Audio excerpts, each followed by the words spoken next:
basically like time travel. If it's a big story, we'll cover it, guaranteed. But we'll also have some fun along the way. Big opinions, big laughs. Sometimes big hair. This is Headliners, the paper review show that won't send you to sleep like the others will. 11 p.m, 7 nights a week. Join us.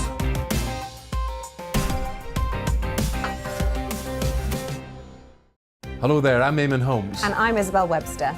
And we hope you can join us for Breakfast with Eamon. And Isabel. You make me laugh out loud, belly laugh. Is that important first thing in the morning? Yeah, absolutely. And there's me trying to be deadly serious. News is a serious business. Yeah, I have to rein you in sometimes. Well, it doesn't stop us laughing at it. It doesn't stop us having an opinion on what's going on. Yeah. And it certainly will not stop us reflecting what you think. Weekdays from 6 to 9:30 on GB News. I'm Dan Wootton. Join me Monday to Thursday from 9 to 11 for the feistiest and most fun news debate on TV, where free speech reigns. I'll bring you a sharp take on the day's biggest stories, bombshell newsmaker interviews, and A-list guests. And I guarantee you, no spin, no bias, no censorship, and no reason to go to bed. That's Dan Wootton Tonight, Monday to Thursdays from 9 on GB News.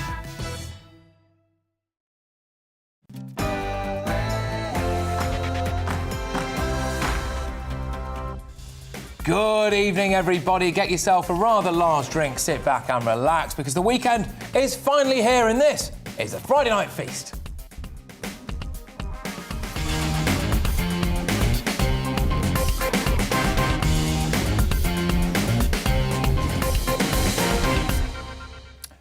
Yes, hello everyone. The weekend starts here. Now, there's lots on the way between now and 9 p.m. We'll talk about the civil servants who were paid not to work during the pandemic, or I should rather say who we paid to not work during the pandemic. We'll also look at the latest developments in the P&O Ferries scandal and find out what on earth I've been up to in this week's instalment of Challenge Christys. Patrick. No one else is wearing this, are they? I mean, I'm as Irish as they come, but this is a bit on the nose, isn't it? A little bit. Yes, another humiliation. Well, we've got Dog of the Week as well this evening. I'm hoping that we can help find a forever home for lovely Thelma. Look at Thelma. Oh, she's so good. OK. Anyway, we'll also have an exclusive interview, you're not going to want to miss this, by the way, with the man who says that he's actually had death threats simply because he wants a referendum on the government's net zero policy. And we'll meet the 7-year-old who's taken inspiration from Captain Sir Tom Moore to raise money for Ukrainian refugees. Of course, there's lots on the way. But first, here are the latest news headlines brought to you tonight by the wonderful Miranda Shuka.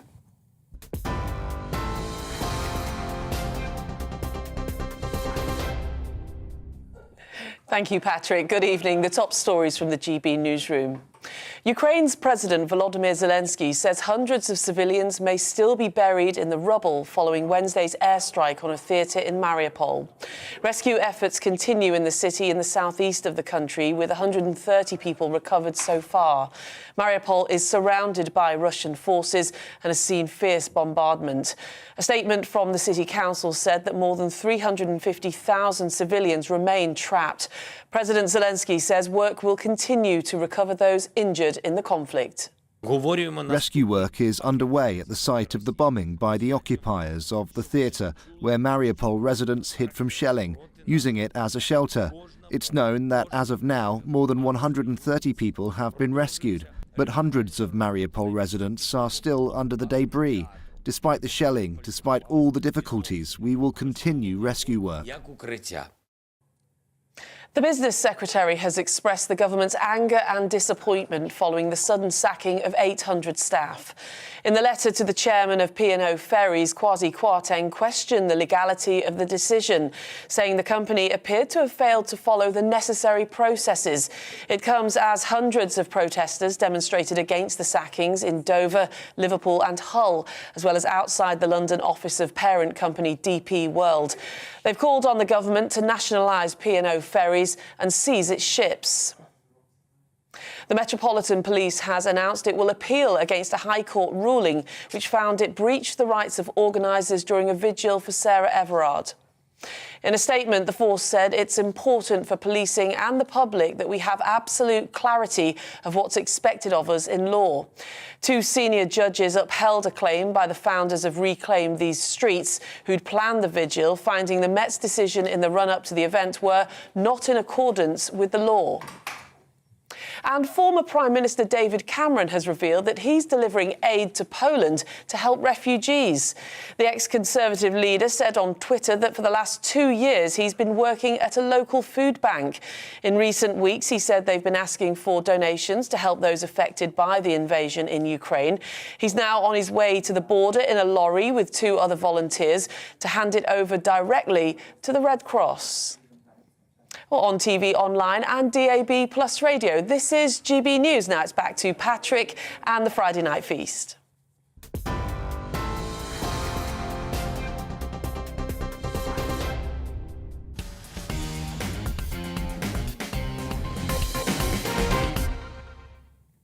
Good evening, everybody. Welcome to Friday Night Feast with me, Patrick Christys, right here on GB News, 7 until 9. Let's get cracking. Well, the truth finally comes out. It's actually members of the European Union who've been arming Vladimir Putin. That's right, Ukrainian civilians will now be dying because the French, the Germans and the Italians have sold weapons to Putin, including, by the way, chemical and biological weapons. Yeah, seriously. France was responsible for the majority of exports, raking in €152 million in sales. That amounts to 44% of European arms exported to Russia, as reported by Investigate Europe. From 2015, French authorities allowed the sale of weapons that fell into the category of bombs, rockets, torpedoes, missiles and explosive charges to Russia. Crucially, no tanks, though, because we all know that French tanks only have one gear, and that's reverse. In 2014, France allowed the sale of chemical and biological weapons to Moscow as well. Germany came in at close second, exporting 35% of all EU arms to Putin, with €121.8 million sold. That's amazing, really, isn't it, considering Germany answered the Ukrainian president's plea for support by sending 5,000 helmets. It's a really offensive way to refer to their own troops, but we'll let that slide. Of course we will. Now, last time I checked, the Germans didn't mind rampaging across Eastern Europe, and one would have thought that they owe the Ukrainians a thing or two. Italy sold the third most, exporting €22.5 million from 2015 to 2020.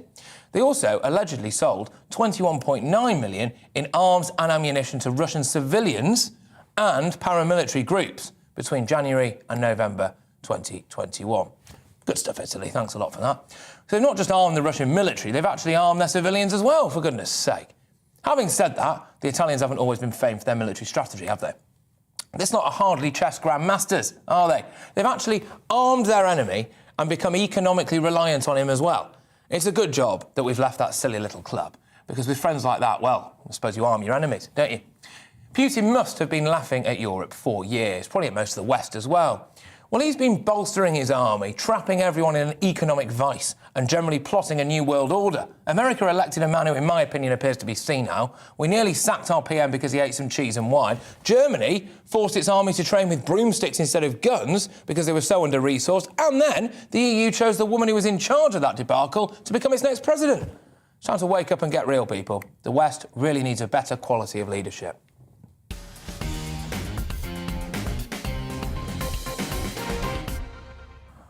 Yes, well, hello, everybody. With me for the next 2 hours are the fabulous Vanity Von Glow and the equally glamorous Tim Aker as well. Nice to see you dressed up for the occasion. Honey Jacob, thank you very, very much for joining us. Now, of course, there's been more fallout today from P&O Ferries. We're going to come on to that very, very shortly. So we'll be talking to a lawyer about that, really, just to see if it's legal. That's been massive in our inbox today, gbviews at gbnews.uk. Loads of people getting very hot under the collar about the way that these P&O employees were sacked, which was a pre-recorded Zoom call, so it's not the best. But we are quite uniquely placed. Tim's here, of course. You've been a politician. You've been very well versed in the European Union for quite a while. I'm just quite keen to get your take quickly on that. Well, I've just said there really about the arming of the Russians, essentially. Well, it's shocking. It's the EU's been motivated by hubris for years. You know, they thought it was going to expand. They never thought we'd leave.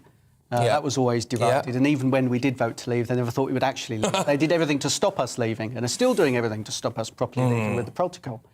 But it shows that after the annexation of Crimea, they were willing to send weapons to Russia.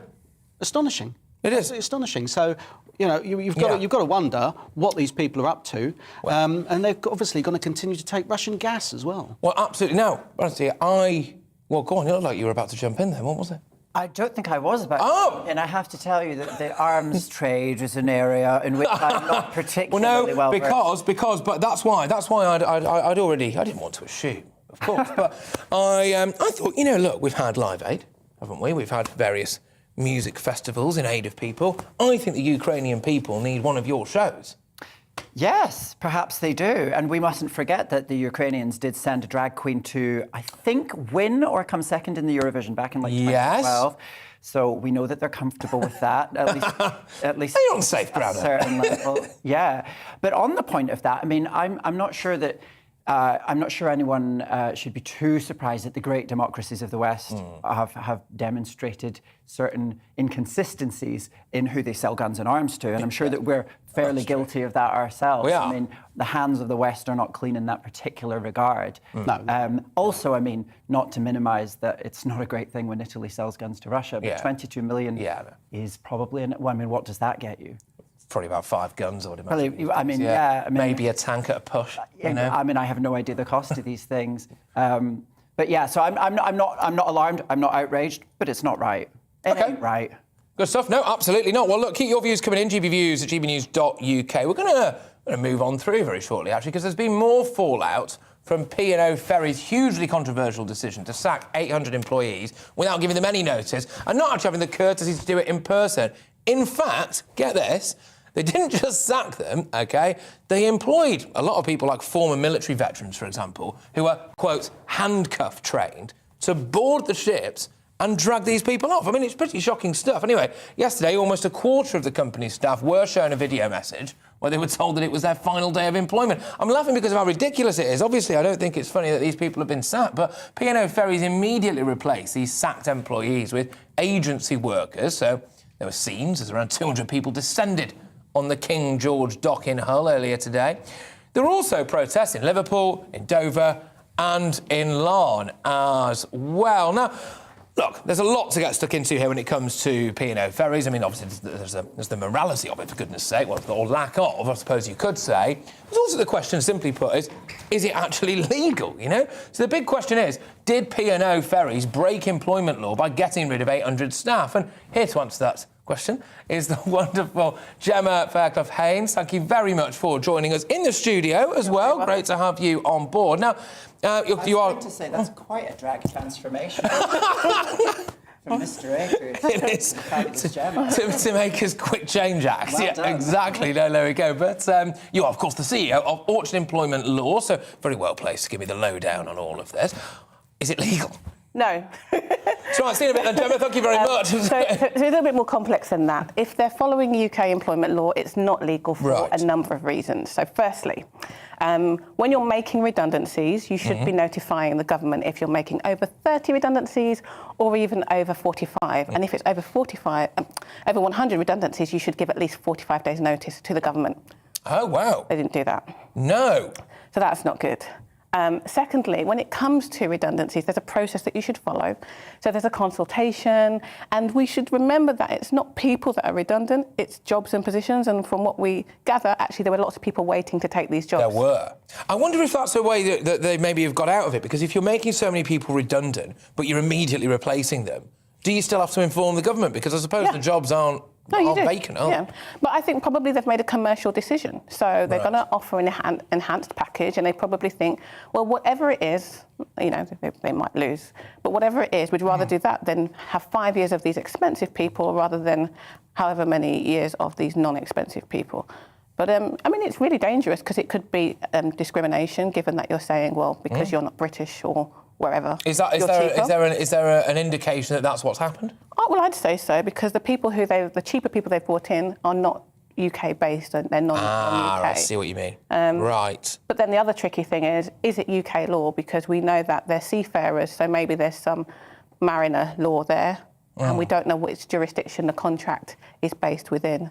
Yeah. So, Well, it's a hot mess, really, isn't it? It just seems as though the actual, I know obviously you are a legal expert, but just in a moral sense, really, it's pretty shocking. Yeah, it is shocking, and I don't think they took much advice about their PR. We know that with our clients, we always say, well, firstly, you should do what's legally right. Secondly, you should do what's morally right. And thirdly, you need to think about what's going to happen to your business brand.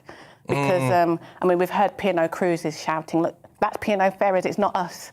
Right. Please make the differentiation, because they understand that this isn't good for their reputation. No. Have you ever been on a P&O ferry? I haven't actually. I've certainly done some cruising in my time, but it's a very different nature. I always think with stuff like this that it's on the moral point. Are there boardrooms of people making these decisions where it doesn't occur to a single person what would be the decent thing to do in terms of communicating? I mean, that's what surprises me. I'm like, how could you have X number of people sat around a desk deciding what the outcomes of a decision are going to be, and not think about how you at least communicate that in a sort of human way? Yeah, as you said, it's the manner of communication as well, because from what we're told, everyone was just invited to watch this Zoom on a pre-recorded message, so you haven't even got a chance to ask questions. There's like, oh, by the way, watch this pre-recorded message. I love how they had time to pre-record a message. But we're maybe out for lunch at the time that the Zoom was going to be. I reckon so. Live. Patting each other on the back, have the Patrice. You've done fantastically well here. Look, someone's just got in touch. Nigel, in fact. Thank you very much, Nigel. This is one for you. Does British employment law apply if the ferries are registered abroad? So there is rumour that the ferries are registered elsewhere. Yes. And so technically, no. But if I was, and I don't represent employees, but if I was representing employees, I'd be arguing, we all know that you intend these people live in the UK, they spend a lot of time in the UK, and therefore there's no reason why we don't think this should be UK jurisdiction. No, fair enough. Makes sense to me. Have you ever been sacked? Yes, I have. I have been discharged from my gainful employment on various occasions. Oh, really? On grounds of bad behaviour. Oh, really? It may come as a surprise to anyone that I find it very hard to be consistent. Refuse to wear the uniform as well, I imagine. No, what's happened a few times as a performer is, like, venues have closed down. Some people might know that in Soho there were venues like Madame Jojo's closed down. Loads and loads of gay venues closed down in the last 10 years. So when these things happen, everyone that works there suddenly goes, oh, what are we going to do? Including the artists, including performers. So it's never ideal. And I worry for these people who must be conscious, like the rest of us, that our bills are going up. They're not going down in the next year or two and ongoing. And it must be a really frightening time for them. And that's why it's even worse that nobody had the wherewithal to think about that conversation. I mean, I could ask you the same question. I have, yeah. I've been in that same position. Well, not the same. I have, yeah. I got made redundant whilst I was pregnant. I wonder why. Oh, my gosh. And that's actually how I became interested in employment law. I'm not surprised. I'm not surprised, actually. Fair enough. OK, all right, I've been sacked, but we don't need to go into that. I think we do need to go into that. Well, there was a local pub where I used to work, and it had a wine cellar. And I think we all know what happened. Right, OK, there we go. But, of course, it was never proven. Anyway, we want to hear from you this evening. You can email me at gbviews@gbnews.uk. I do actually want to know, look, obviously not making light of what's been going on with the P&O staff and the tragic case there, but, have you ever been sacked? And if so, what for? We can keep it anonymous, all right? You can tweet me as well, at GBNews. I'll read out a selection of your messages a little later on. But next, though, it's time for our big debate. We're going to discuss whether employees who work from home should face a pay cut. Yes, hello everyone, Patrick Christys here, back out and about for GB News. Now, it's emerged that some civil servants have been taking time off work, but on full pay. Some of them are even boasting about watching TV in their beds while we fund them. The DVLA's got a massive backlog. We all remember the HGV shortage, don't we, with driver's licences. I want to know whether or not people think that if you work from home, you should be paid less, especially if it's at the taxpayer's expense. And obviously that's the taxpayers' money. So it's people are paying for a lot of the decisions that the government's made. I mean, it sounds like a government, right? It sounds like everything we expect from a government, and Well, it's not great, is it? I mean, if you're encouraged to work from home and do the same job, then it's all well and good. But if you're being paid by the state or by us, and you can't effectively do your job, then no, you shouldn't. Do you think that if people work from home, they should be paid less? No. Why not? Because as long as they're doing the same job with the same output, it doesn't matter where you work. No, definitely not. Why not? Because I'm equally productive at home as I am in the workplace, and actually sometimes more productive because you get distracted by making coffee in the kitchen and walking around the large office area and chatting to people on the way back to your desk. Yes. Why? Because they haven't got to pay the commute. I do. Right, well, the British public have spoken. Overwhelmingly, they were pretty disgusted with the idea that a lot of people in our civil service are on full pay for not doing any work. And they're pretty angry about the fact that it's our money paying for it. So when we come back after this very short advert break, we're going to actually be having a head-to-head debate on this. Should people who work from home actually be paid less? Is this yet another example of shocking government taxpayer waste?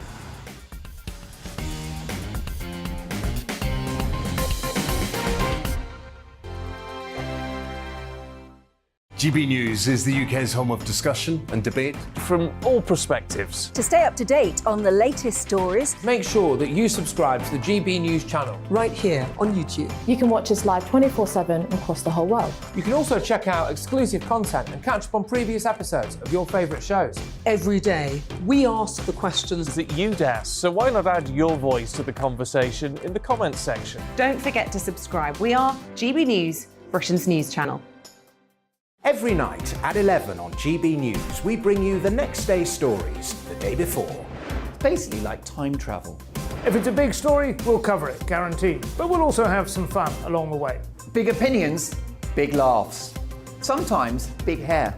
This is Headliners, the paper review show that won't send you to sleep like the others will. 11 p.m, 7 nights a week. Join us.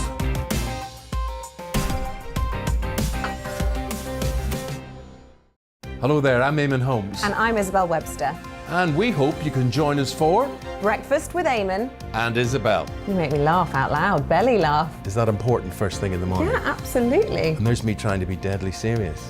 News is a serious business. Yeah, I have to rein you in sometimes. Well, it doesn't stop us laughing at it. It doesn't stop us having an opinion on what's going on. Yeah. And it certainly will not stop us reflecting what you think. Weekdays from 6 to 9:30 on GB News. I'm Dan Wootton. Join me Monday to Thursday from 9 to 11 for the feistiest and most fun news debate on TV, where free speech reigns. I'll bring you a sharp take on the day's biggest stories, bombshell newsmaker interviews, and A-list guests. And I guarantee you, no spin, no bias, no censorship, and no reason to go to bed. That's Dan Wootton Tonight, Monday to Thursdays from 9 on GB News.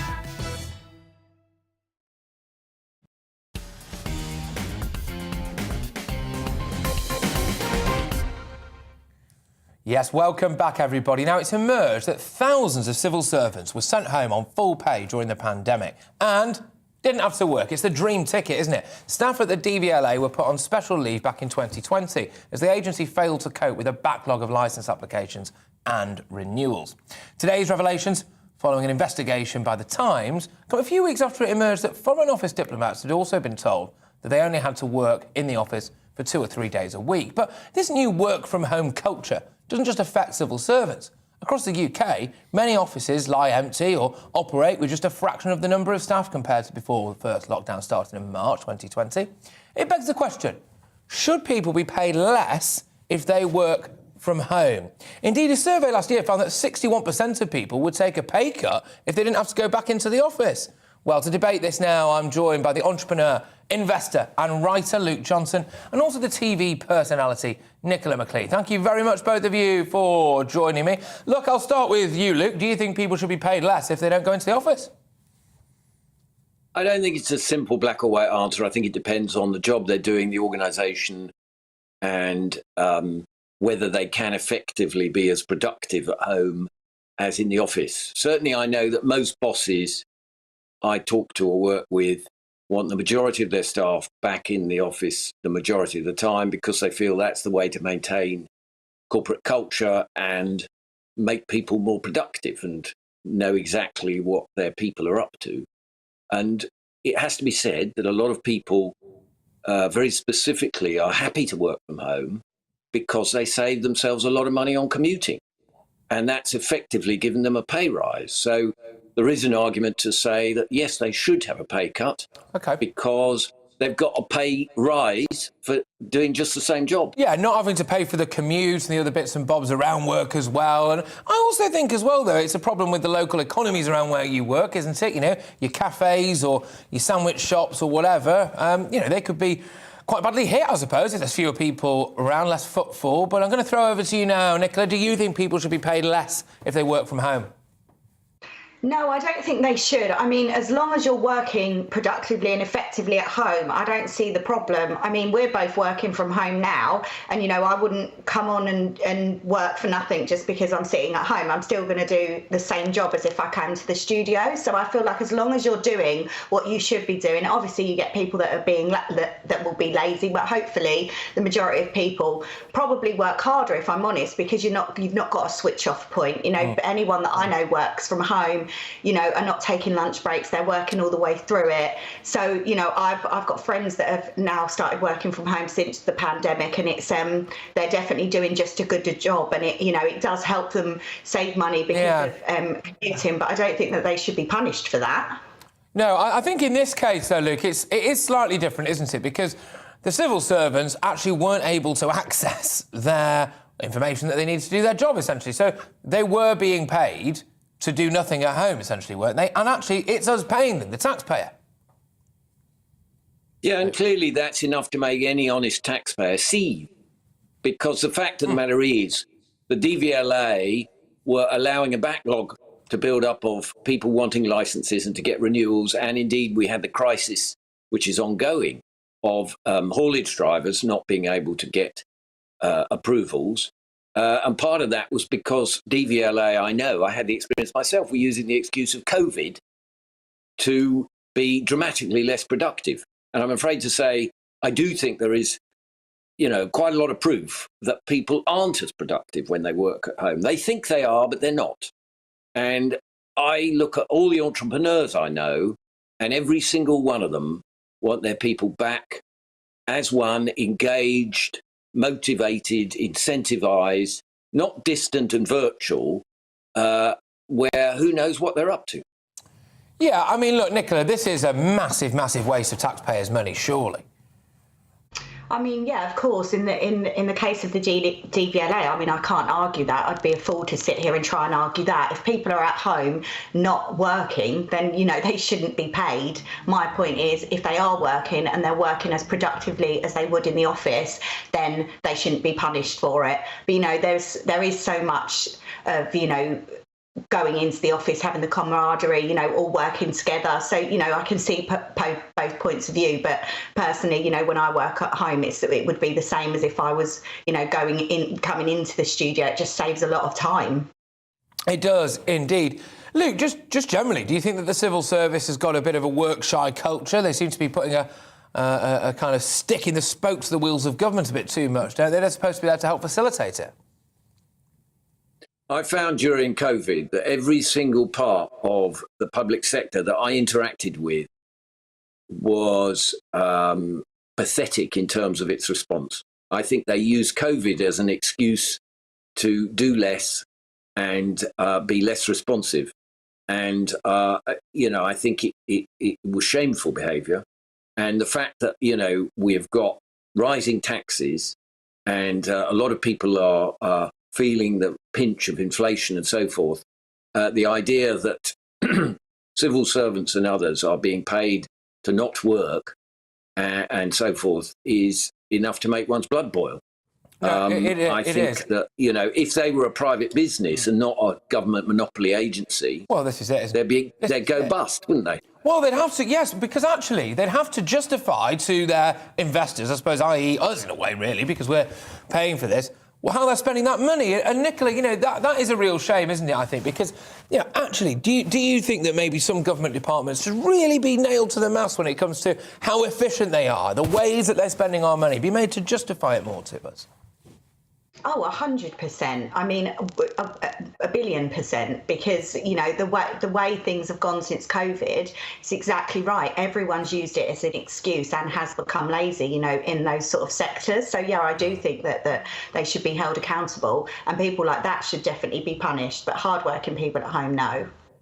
No, absolutely. Well, look, both of you, thank you very, very much. It's been a fascinating debate, a fascinating discussion. Of course, it was good to get the views of the British public as well, the fair British public earlier on when I spoke to them. Of course, that was entrepreneur, investor and writer Luke Johnson, and also the TV personality, Nicola McLean. Well, Gemma Fairclough-Haynes is the CEO of Orchard Employment Law. You've hung around.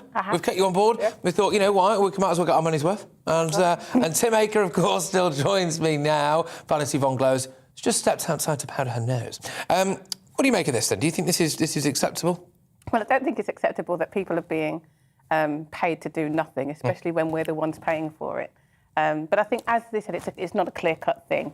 We can have good productivity working from home, but not always. There clearly wasn't enough work, or they didn't have the systems in place for people to work from home, in which case they shouldn't have been working. Well, you look at what's happening with P&O, and the people there have just been laid off, essentially, and, you know, it just turn out if you're in the civil service, you get full pay. I mean, they were boasting, they had managers, right, who were boasting about watching TV in bed during their supposed working hours, Tim.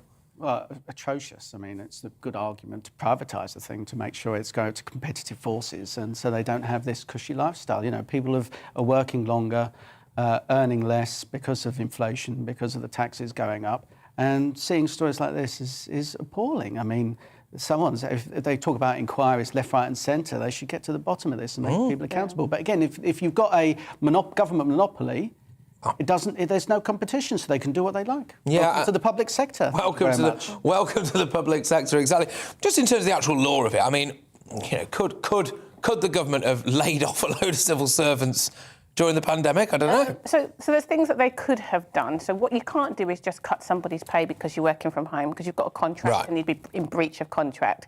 But what you could do is renegotiate and say, look, there isn't enough work, so either you're going to have to do the work, or we're going to have to make you redundant, or we'll have to put you on effectively like a furlough type scheme or a layoff scheme where you don't get paid because you're not doing the work. Right. But you can't just make a change by yourself without any consultation, otherwise you do end up a bit P&O-ish. Yeah, a bit P&O-ish. That's become a term, that. It is. Yeah. You've created a term. It's a bit P&O-ish, that. Definitely. Look, just in your time in politics, this must have been one of the elements that really frustrated you. I don't know whether it was maybe a part of a motivation for you to want to get in the first place. I'm not sure. But just fundamental waste and mismanagement at the taxpayer's expense. Right, you go into there and you want to change things. And when I was a councillor, you know, it took 6 months for a council. I won't shame the council, but it took 6 months for them to throw at council to change a street light. Months to fix potholes, months to fix fences. I mean, it's ridiculous. You have to put a case and ask for them to do their basic duties. Yeah, it's astonishing. I mean, I tired with it. I mean, you miss it? God, no. No, you're well out of it. Well out of it. Well out of it. And look where you are now. You know. You see, you've peaked. Exactly. The best days are ahead of me. Yeah, there you go. Right, OK, well, look, thank you very much, and for sticking around as well. It was good to have you on board there, of course. Gemma Fairclough-Haynes, the CEO of Orchard Employment Law. Just whizzing you through. Well, we got buy one, get one free there. You did. Unless you double the fee, I suppose. And Tim will be sticking... ideas. Yeah, exactly. Tim will be sticking around as well. After the break, it will be time for my favourite part of the week. Yes, it's Challenge Christys, where you set me a challenge, and I proved that, well... Look, we all know I'm brilliant at it, right? I always am. But before that, here's a question for you, OK? What is St Patrick said to have driven out of Ireland? Is it A, snakes, B, tigers, or C, a Volvo? I'll bring you the answer and tell you why I'm asking that question in a couple of minutes.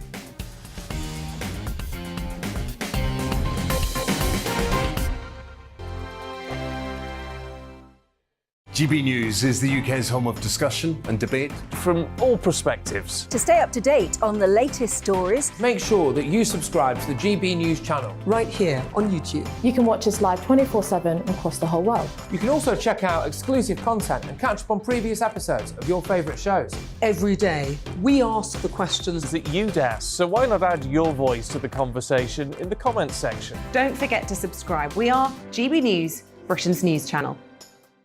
Every night at 11 on GB News, we bring you the next day's stories the day before. It's basically like time travel. If it's a big story, we'll cover it, guaranteed. But we'll also have some fun along the way. Big opinions, big laughs. Sometimes big hair. This is Headliners, the paper review show that won't send you to sleep like the others will. 11 p.m, 7 nights a week. Join us.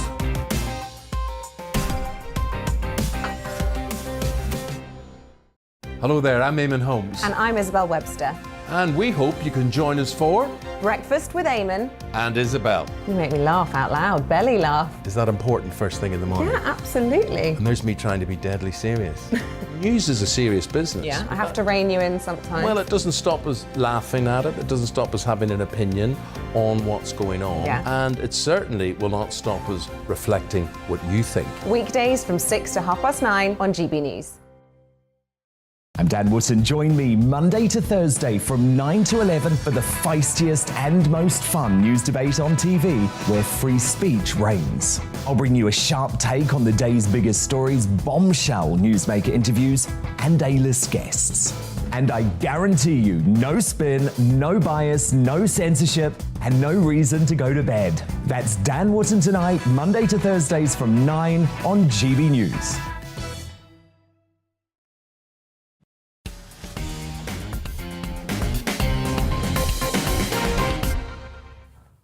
Welcome back, everybody. Now, before the break, I asked you, what is St. Patrick said to have driven from Ireland? There were three options.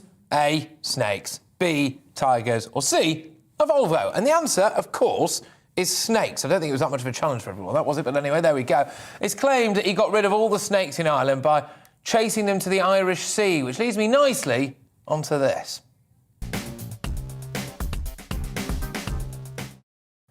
Yes, it's Challenge Christys. So if you're new to this show, this is where I get set a challenge by you, the viewer, the listener, our online viewers. And basically, I prove that I can do it better than anyone, frankly. Wild water swimming, of course, boxing, shadow jumping, wrestling, and yes, show jumping, not shadow jumping. I was terrible at that. Anyway, you name it, I've done it, and I've done it better than the professionals. Anyway, so what do you want me to do next week? Email in with your weird and wonderful ideas, patrick@gbnews.uk.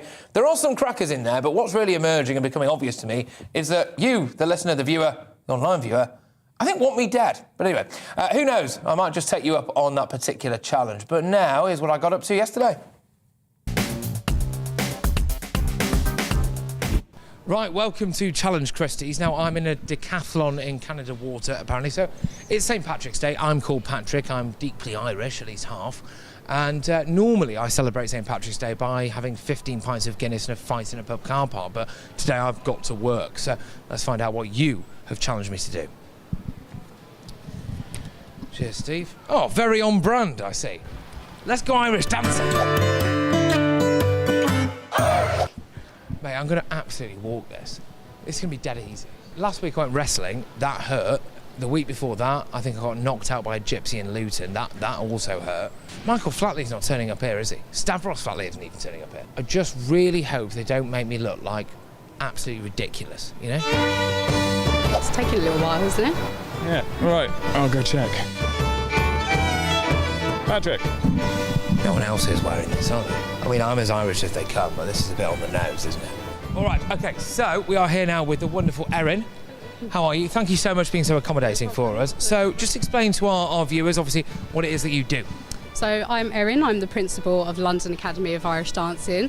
Now, usually we would teach modern competitive Irish dancing, but today for St. Patrick's Day, we've decided to do a traditional ceilidh. And look, I mean, I've seen the videos of Michael Flatley, Stavros Flatley, and to be honest with you, it looks pretty easy, I think, really. Is it?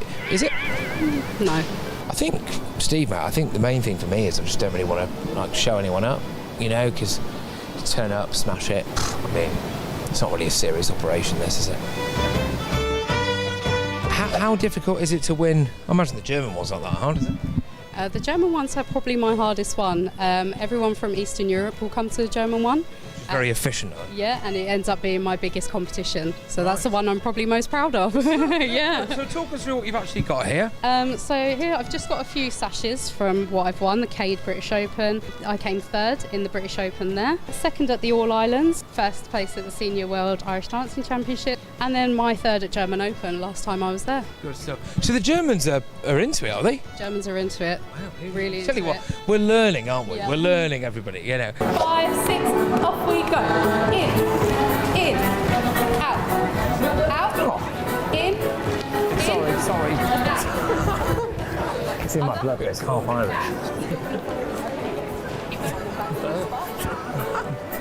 We go.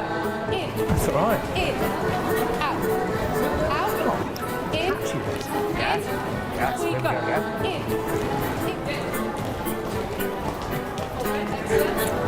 I'm a natural, aren't I? Now it's your bit. What is my bit? Okay, drop down. Not me yet, not me yet. Yeah, it is me. No, it's not me. Oh, I don't know what's happening. Oh, hello. Hello. Nice to meet you, mate. Now spin with your next person. Oh, hello. Spin together again. Oh. That's your next person. Oh, so I'm everywhere. Spin together. Again? Together. Oh, okay. That's your next person. Again? God. And together. I'm getting dizzy now. Oh, God. Oh, we meet again. We meet again. Yes, one more time. That's good. your next person. Oh, good stuff. Hello, hello. One more, I promise you. One more together. Good. Yep, good. You face your audience, you'll point your toe, and you'll bow.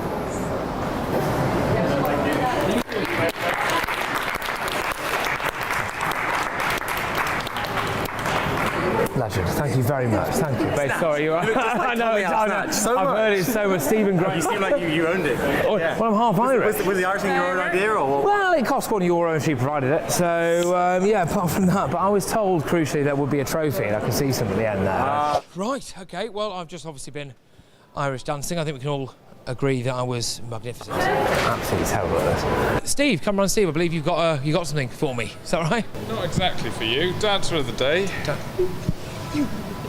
You're replaceable, you know that, mate. So I've just realised what that hood looks like. Not great, is it? We asked where it was filmed and you said Alabama. So sorry about that, everyone, but there we go. Yes, so you'd be amazing at Irish dancing. You've been to Switzerland recently, haven't you? No, I may sing with the voice of 1,000 angels, but I dance with the feet of a dyslexic millipede. I'm not any good as a dancer, and my ex-partner was an Irish dancer, funnily enough, and yeah, he could dance. I can't. Those people could dance either. Well, I don't know. It was a.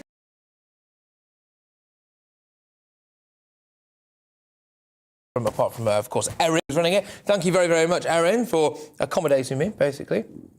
I just turned up and ruined her dance class, essentially. Wasn't great for old Erin. I mean, the thing is that if you fail at the great Irish national pastime of dancing, you can always just uptake the other great Irish pastime, which is, of course, drinking. Yes, yes. I just did a tour of the west of Ireland for a show on Amazon Prime, where we were sampling all the delicious alcohols of the west of Ireland, like whiskies and wines and food and all this stuff. It's called The Three Drinkers, the show. And so I feel like I'm an honorary Irish person now. Oh, absolutely. Yeah, 100%. Tim, would you ever be seen dead in that hood?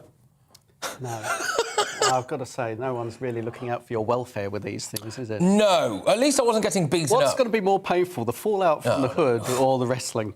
Yeah, I think the hood. That's probably going to be all over Twitter by the time I get off air, I would imagine. The usual types will have got hold of it. But we can just have another quick look at me dancing, turning my arm over, as it were. Have you got rhythm, Tim? Not like that. I mean, that's a special sort of rhythm. Yeah, it's a very unique style. It's a very unique style. I must say it was great though. It was good fun. But yeah, like you said, it wasn't the most technically, I wasn't the most technically gifted. I think it's fair to say. Like musical chairs without the chairs. It is actually. We have had a lot of very, very good potential challenges coming in. Patrick at GBNews.uk. Loads of you have been getting in touch. There was an interesting one that involved me cleaning the windows on the Shard. So I'm quite open to that idea. Have you got any particular challenges you'd like me to do? How high up the Shard do you have to go? I don't know, the Shard's pretty high, isn't it? It is pretty high. Yeah. Well, it is sometimes interesting to see what a man looks like in drag, so that might be a challenge, although I'll tell you right now, I'm not going to be the one to do that to you. Why not? Because I don't help people. Oh, all right. But I'm sure there will be someone who can. You could have a nice eyelash. I could have a nice eyelash, yes, indeed. Have you got any challenge ideas for me, do you think? Well, I don't know. After the wrestling one, I think you've been through enough. Yeah, that's true. The Shard thing, though, you didn't want to do that with the Storm. No. The thing is, as well, it's very easy to kind of go and sign up for one of these eating challenges. But the point of these eating challenges is you just can't do it. You just cannot eat something that big or that much of it or that spicy. So I don't really want to do that because, I just won't get anywhere near it, I think. Like a giant lasagna. Yeah. That feels to me like a very American thing to go and do or see, doesn't it? You could do a chili eating. Very Coney Island. Oh, great. Ghost peppers. Oh, I think I'd die. I honestly think I'd just die. I can't handle anything more than a sweet chili crisp. But anyway, there we are. Right, there you have it. I think you'll all agree that you've never seen dancing quite like that before. And if you're listening on GB News, on DAB Plus Radio, you'll be able to watch that challenge on YouTube and on Facebook in just a few minutes. We'll make sure that we get it out there for you. So, fantastic. Let me know what you want to do next week, or you want me to do next week for Challenge Christys. I'll be honest, I can't really be bothered doing the work myself, so I want you to arrange my next challenge for me. This is what I call Patrick's Promise, OK? So you set it up, pay for it all, obviously, I'm not made of money, and then I'll turn up for an hour or so, sign a few autographs and leave, you know how it is. So go on, what are you waiting for? Email me, patrick@gbnews.uk.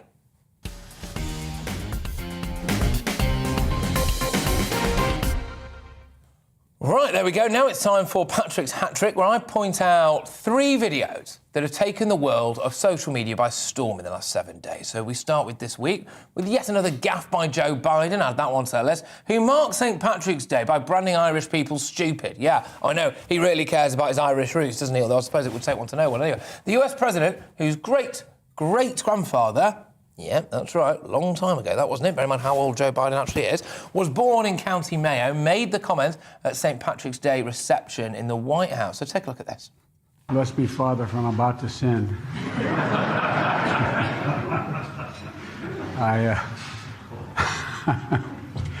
Well, I just want you to know, I may be Irish, but I'm not stupid. I married Dominic Giacoppa's daughter. Okay? Right? Oh, my gosh, Joe, what have you done? I mean, he just can't get anything right, can he? It just seems shocking. No. I think they should just recount again. I mean, come back, Donald, all is forgiven. What, just, oh, my God. And he's got his finger on the button as well. I mean, it's like going back to like spitting image days where you've got clowns to the left and clowns to the right. Yeah, the thing with that is I think he's almost beyond parody. Are you a Joe Biden fan, or are you just not bothered? I wouldn't say I'm a fan of Joe Biden. I mean, I suppose I feel affectionately towards him in some capacity. But he probably has that thing which Americans have, which is, you know, all they need is one ancestor to be from somewhere and then they're Irish. Oh, absolutely. You know? So he probably feels like that would be like me making fun of Scottish people. I don't know. I think it's... Drinking too much, that's a favourite. And I have been living proof of that myself. So he probably feels he can own that. I don't think any Irish people would be offended, would they? Well, I don't know, really. Patrick Christys. Well, that's the most Irish name I've ever heard. I mean, I'm deeply offended by most things Joe Biden does, to be fair. But, no, I mean, I just think he just constantly puts his foot in it, and he doesn't seem able to not do it. And I have got serious reservations about the calibre of individual who is now supposedly in charge of America. I'm not sure he's the one running the country, Tim. Well, I don't think he knows he is either. I mean, you know, serious cognitive problems. And, you know, you got to the point where someone doesn't just step in and say, this is painful, for him as well as everyone else. Well, it must be a nightmare. I actually, in a way, feel quite sorry for him because, you know, it must be a massive effort for him to try and be President of the United States of America if, you know, you're not... Well, it's not just him. Did you see that clip with Nancy Pelosi who couldn't string a sentence together? I mean, it's like they're putting something in the water over there. I wasn't sure. I don't sure it was something in the water, Tim. I think maybe another couple of reasons before, but why that? I can never tell, though, because I think, you know, when you're on camera 24 hours a day, you must... I mean, I would be a cluster bomb of gaffes were I to be on camera that long every day. Well, that bodes well. Well, think about, you know, Sarah Palin, George W. Bush, Donald Trump, gaffe after gaffe after gaffe after gaffe. And, you know, Joe Biden also. I mean, it seems like Barack Obama never had any, right? It does seem that way. But then it was slightly before this same scrutiny of the 24-hour camera, which is definitely a thing. Oh, yeah, definitely. So I don't know. Maybe he is a few shots short of an Irish coffee, or maybe too many. Fine. Yeah, maybe too many. Yeah. We talk about Nancy. Anyway, what do you think the press would have made if Donald Trump had made this remark? Because this is another thing that really winds me up, which is that when Joe Biden makes a gaffe or he says something insensitive or he's just, you know, comes across badly, the press just give him a massively free ride. And, you know, Trump, you know, if he sneezed, it was front page news, wasn't it? Yeah, if they saw him walking across the water, they'd say he couldn't swim.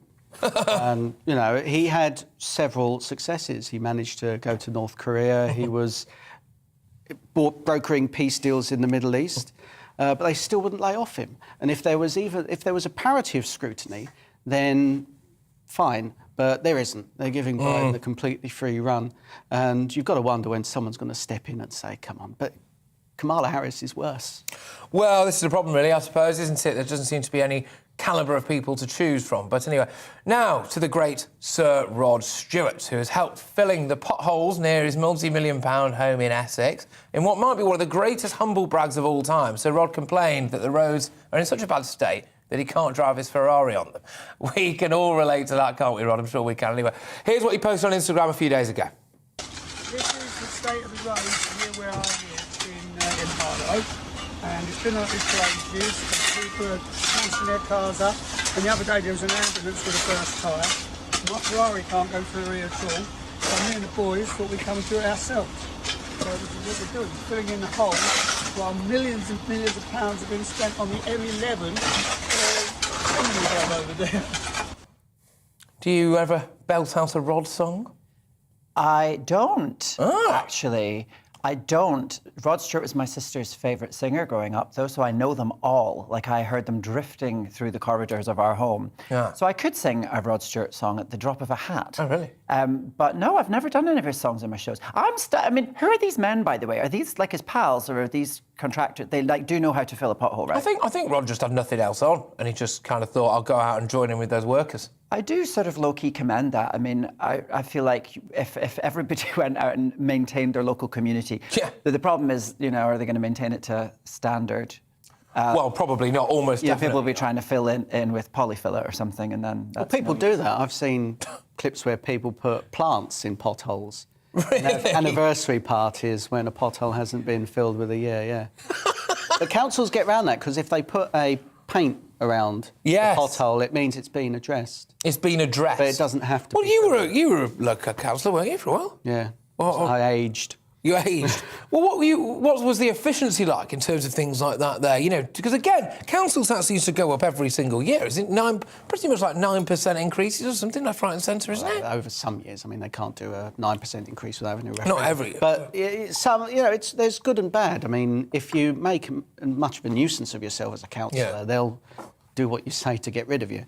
So if you're more of a nuisance, so if your potholes aren't getting filled, your councillor's not doing their job. I once caught he was actually a Tory councillor, on playing solitaire on his phone during the council's budget statement when a council tax was hiking up left, right and centre. We were all being made to pay through the nose. It was already quite an expensive area, actually, in Cumbria, or South Lakeland, should I say. And, he was playing solitaire on his phone. What do you mean you caught him? Were you in a tree? I was in the auditorium. I was doing my job. And then a local paper reporter. You know? Yeah. Your eyes on the people joys. in power. That's it. That's it. I did also... I mean, I had to do some really bizarre stuff as a local hack. So I had one once where our editor was convinced that there was a big cat in the local area. Oh, yes, this happens a lot. There's always a panther. Yeah. You know, and everywhere I lived, there has been a panther on the prowl. I mean, some have called me a cougar, but it's not me. Exactly. But there was also the one where he was convinced, bless him, that there was a pop-up brothel that had just opened in Kendal, the home of mint cake. And in Kendal? In Kendal, yeah. Not a particularly great place for a brothel, I would imagine. But anyway. And the reason why he was convinced of it was because they'd painted their front door red. And he made me stand outside the house until the early hours in the morning. And I rang him and I was like, look, I've got to be honest with you, I really don't think this is a brothel, right? I've seen no one come in and go. He goes, why don't you knock on the door and find out? It's like, well, what happens if it is a brothel, Mike? And I'm in there, you know, and I knock on the door, and he goes, make your excuses and leave. It's like, that doesn't work, you can't do that. Is Roxanne in? Yeah, exactly. And what is a pop-up brothel? Is that a brothel that pops up and then pops down again, and then what happens to all the hookers? Well, it just reintegrate amongst the local community, back to the post office? Well, what it was as well was there was this really kind of like...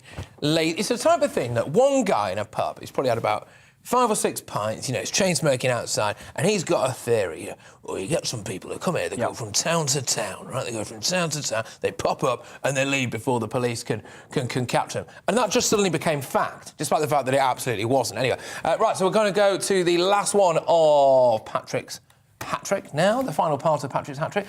This week is a really heartwarming story, actually. It's from the first Test match between the West Indies and England. And Martin Lord has travelled to the Caribbean to support England. He's blind and so relies on fellow supporter Rich Nichols to commentate on the action, which I think is wonderful, isn't it?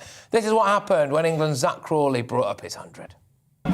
Running in, past the umpire now, bowling.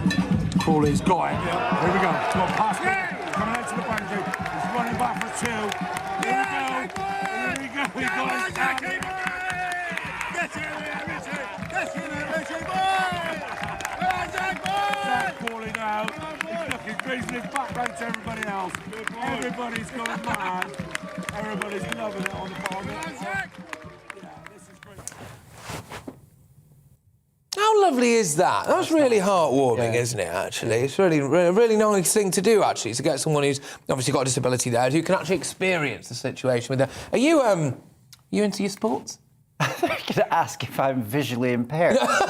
I'm not into sports, but I mean, that's what you want in life. You want friends who are going to be there for you through the experiences that you might be facing and absolutely help share the experience of life with you. I mean, it is great. No, it is great, absolutely. I mean, I do wonder whether or not, with some of the darker days, of course, of England's Test match career, I suppose he could have lied to him about what was going on, and the guy might have thought we'd won the Ashes, you know? Could have done. But you wonder why they don't have the headsets for people that are visually impaired, so they can hear the commentary that's going on. Well, maybe because they had that all they had that all in Parliament when Zelensky was speaking. They all had their headsets. Yes. So maybe the cricket board should think of investing in them. Ah, they could do, actually. I mean, that would make quite a lot of sense. That guy's probably doing quite a good audition to actually become a cricket commentator as well. But, so, we'll move on for now from Patrick's hat-trick. And there is a lot of negative news at the moment, but that, of course, was a lovely way to finish that particular one. But now, it's time for this. So, yes, this is me, just the right side of copyright law when it comes to Postman Pat there, I think you'll find. This is where we'll just basically get your views, of course, and loads of you have been getting on touch. You can reach out to us online, you can email us, you can tweet us. Brittany on Twitter says, if they could not access the company website, then they are not working from home. They're getting paid for nothing. Stop wasting taxpayers' money. And that is on what's going on with the DVLA, the civil service. We've got a massive backlog of driving licences. We keep being told there's a haulage crisis. And then here we are. We see that actually these people are just sitting at home watching TV in bed, which I think is, well, it's a lovely work if you can get it, but we are paying for that, aren't we? Lynn says, whenever I've been transferred to a home worker, the results are always slower. I've got to be honest with you, I work better in the office than I do at home. I don't know about you guys, but I mean, I suppose you have a slightly unusual office. Yeah, the office. I'm going to go down to the office again. Yeah, no, it's not an issue for me. I would be inclined to say that, from my observations, I think a lot of the people I know actually are very productive when they're on their own. Really? Yeah, because I'm friends with a lot of chatterboxes. You know, now some people can harness the power of idle conversation in a productive way, and others, you know, don't, and actually will find that they're able to manage their own time without feeling micromanaged. So I reckon some people probably are doing quite well working from home. The problem is that there will be some systems that weren't set up for a transition to that kind of workplace for people, right? And that's probably what happened in the story that you were talking about earlier. Good stuff. Yeah, well, exactly. So Twitter user, there's no name, I think, paid for work and output, not 2 hours dead time commuting. Spot on. Which is interesting. Spot on, because you wake up and it's dark and cold, miserable. You got on a packed bus to go to a train station, to get on a packed train, to get on the packed underground. By the time you get there, you really don't want to do anything. Oh, it's grim, isn't it? Especially in summer as well. Gosh, yeah. I was chatting to some of our staff here actually earlier before the show, Man of the People, and they're saying it's costing them about 50 quid just to get into work. Yeah. I mean, that's bonkers, isn't it? Before you've even started, you're 50 quid lighter. Rax has been in touch. Love the outfit, and actually you put more energy into the dancing than any of the rest of the class. This is in relation... I thought they were talking about you for a second. I can't believe the outfit being complimented tonight is you wrapped in an Irish flag. Yeah, a very pointy Irish flag, actually, which, yes, again, I can only apologise for. Jane says, your Irish dancing reminded me of primary school country dancing. I'll take that as a compliment, I think. Anyway, there's lots more to come between now and 9 o'clock. We'll meet the 7-year-old who's raising money for Ukrainian refugees. We'll hear about the birthday party for Roadworks as well, that started 2 years ago. And, of course, there's a Dog of the Week that we'll be giving away as well. Hopefully this one doesn't bite. Anyway, that's all on the way very, very shortly, but now it's time for the weather. Hello there, I'm Stephen and welcome to your latest forecast brought to you by the Met Office. And for tonight we're looking at a largely dry picture across the UK with a lot of clear weather around. Quite windy in the south and the west though, and that's because we've got this area of high pressure centred towards southern Scandinavia. Quite an intense high this, close to 1,050 hectopascals. We've got winds rotating around this in a clockwise direction, quite a lot of isobars though across the UK, which means there will be this brisk breeze which will pick up across some southern and western areas as we move on through the night. Quite gusty over into the lee of high ground, parts of Northern Ireland, West Wales, southwest England, as well as the far northwest of Scotland. Elsewhere, lighter winds, 1 or 2 mist or fog patches, particularly for parts of northeast England. And quite a chilly night, though perhaps not quite as cold as it was last night. A touch of frost though certainly possible in some rural areas. But the sun getting up earlier and earlier now as we move in towards mid-March, so any early morning fog should soon lift, thin and break. And then for Saturday, well, blue skies pretty much across the board throughout the day. Lots of sunshine, so if you've got plans to get out and about, it should be a lovely day. And really quite warm as well, particularly in some western shelter, mid to perhaps upper teens, and some sheltered parts of northwest Scotland could be close to 20 Celsius. UV coming up though at this time of year, so if you are out and about, don't forget to put on a bit of sun cream. And then a fine evening to come across the vast majority of the UK to take us into Saturday night into Sunday. Lots of clear skies once again. 1 or 2 bits of low cloud, perhaps parts of the Pennines, southern Scotland, maybe towards the Aberdeenshire coast. But for many places, it's a dry, clear night and turning quite chilly once again, though, with temperatures quite close to frost in 1 or 2 spots. 2 or 3 degrees certainly possible in the countryside. Then for Sunday, a bit of a change. We've got a bit more cloud coming into the west of Northern Ireland. But cast your eyes down towards parts of the southeast, and we'll see this clump of cloud with a few showers, which will threaten parts of East Anglia, perhaps southeast England. Certainly a bit cooler here as some colder air moves in. That moves out of the way though, and we've got sunshine to take into next week. It's turning warmer as well. On Mark Dolan tonight, live in the studio, my Mark Meets guest is troubled former EastEnders star Daniela Westbrook, someone who has bounced back from cocaine addiction. In the big question, should British football ditch foreign owners? And in my big opinion, you can't censor comedy. Plus my all-star panel, another great British game show, and my alternative news headlines. Tonight featuring Harry Potter star Emma Watson. See you at 9.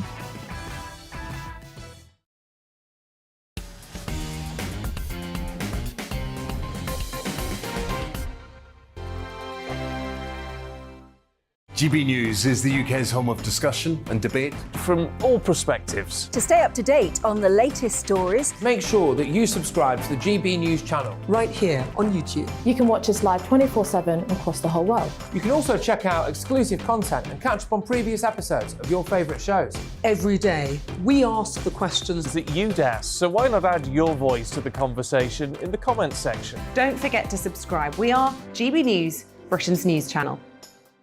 Every night at 11 on GB News, we bring you the next day's stories the day before. It's basically like time travel. If it's a big story, we'll cover it, guaranteed. But we'll also have some fun along the way. Big opinions, big laughs. Sometimes big hair. This is Headliners, the paper review show that won't send you to sleep like the others will. 11 p.m, 7 nights a week. Join us.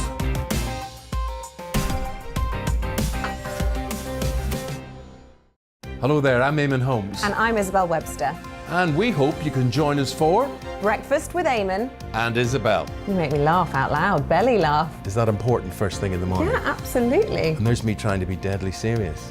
News is a serious business. Yeah, I have to rein you in sometimes. Well, it doesn't stop us laughing at it. It doesn't stop us having an opinion on what's going on. Yeah. And it certainly will not stop us reflecting what you think. Weekdays from 6 to 9:30 on GB News.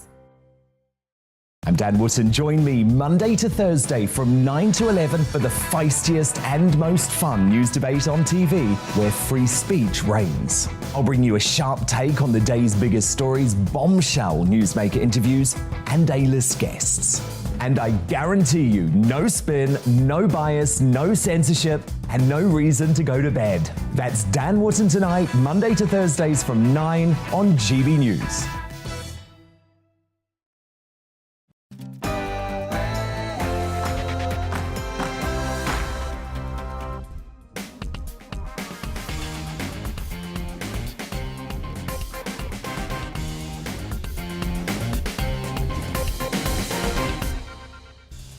Good evening, everyone. Where did that first hour go, eh? This is Friday Night Feast with me, Patrick Christys. Between now and 9 p.m, I'll hear from the man who's received death threats over his plans to challenge the government's net zero policy. We've got an exclusive on that. You're not going to want to miss it. We've also got Dog of the Week, but first, it's time for the latest news headlines with Miranda Shankar.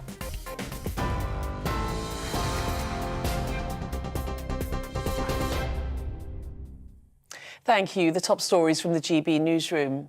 Ukraine's President Volodymyr Zelensky says hundreds of civilians may still be buried in the rubble following Wednesday's airstrike on a theatre in Mariupol. Rescue efforts continue in the city in the southeast of the country, with 130 people recovered so far. Mariupol is surrounded by Russian forces and has seen fierce bombardment. A statement from the city council said that more than 350,000 civilians remain trapped. President Zelensky says work will continue to recover those injured in the conflict. Rescue work is underway at the site of the bombing by the occupiers of the theatre, where Mariupol residents hid from shelling, using it as a shelter. It's known that as of now, more than 130 people have been rescued, but hundreds of Mariupol residents are still under the debris. Despite the shelling, despite all the difficulties, we will continue rescue work. President Joe Biden has told his Chinese counterpart Xi Jinping that China faces consequences from the US and the wider world if it offers material support to Russia in its Ukraine war. The comment was made during a video call between the two leaders, which lasted just under 2 hours. According to Chinese state media, President Xi said conflicts such as the events in Ukraine are in the interests of no one. He also said their two countries must make efforts for world peace. The Business Secretary has expressed the government's anger and disappointment following the sudden sacking of 800 staff. In the letter to the chairman of P&O Ferries, Kwasi Kwarteng questioned the legality of the decision, saying the company appeared to have failed to follow the necessary processes. It comes as hundreds of protesters demonstrated against the sackings in Dover, Liverpool and Hull. They've called on the government to nationalise P&O Ferries and seize its ships. The Metropolitan Police has announced it will appeal against a High Court ruling which found it breached the rights of organisers during a vigil for Sarah Everard. In a statement, the force said it's important for policing and the public that we have absolute clarity of what's expected of us in law. Two senior judges upheld a claim by the founders of Reclaim These Streets, who'd planned the vigil, finding the Met's decision in the run-up to the event were not in accordance with the law. And former Prime Minister David Cameron has revealed that he's delivering aid to Poland to help refugees. The ex-Conservative leader said on Twitter for the last 2 years he's been working at a local food bank. In recent weeks, he said they've been collecting donations to help those affected by the invasion in Ukraine. And he's now on his way to the border with other volunteers to hand it over to the Red Cross. On TV, online and DAB Plus radio, this is GB News. Now it's back to Patrick and the Friday Night Feast.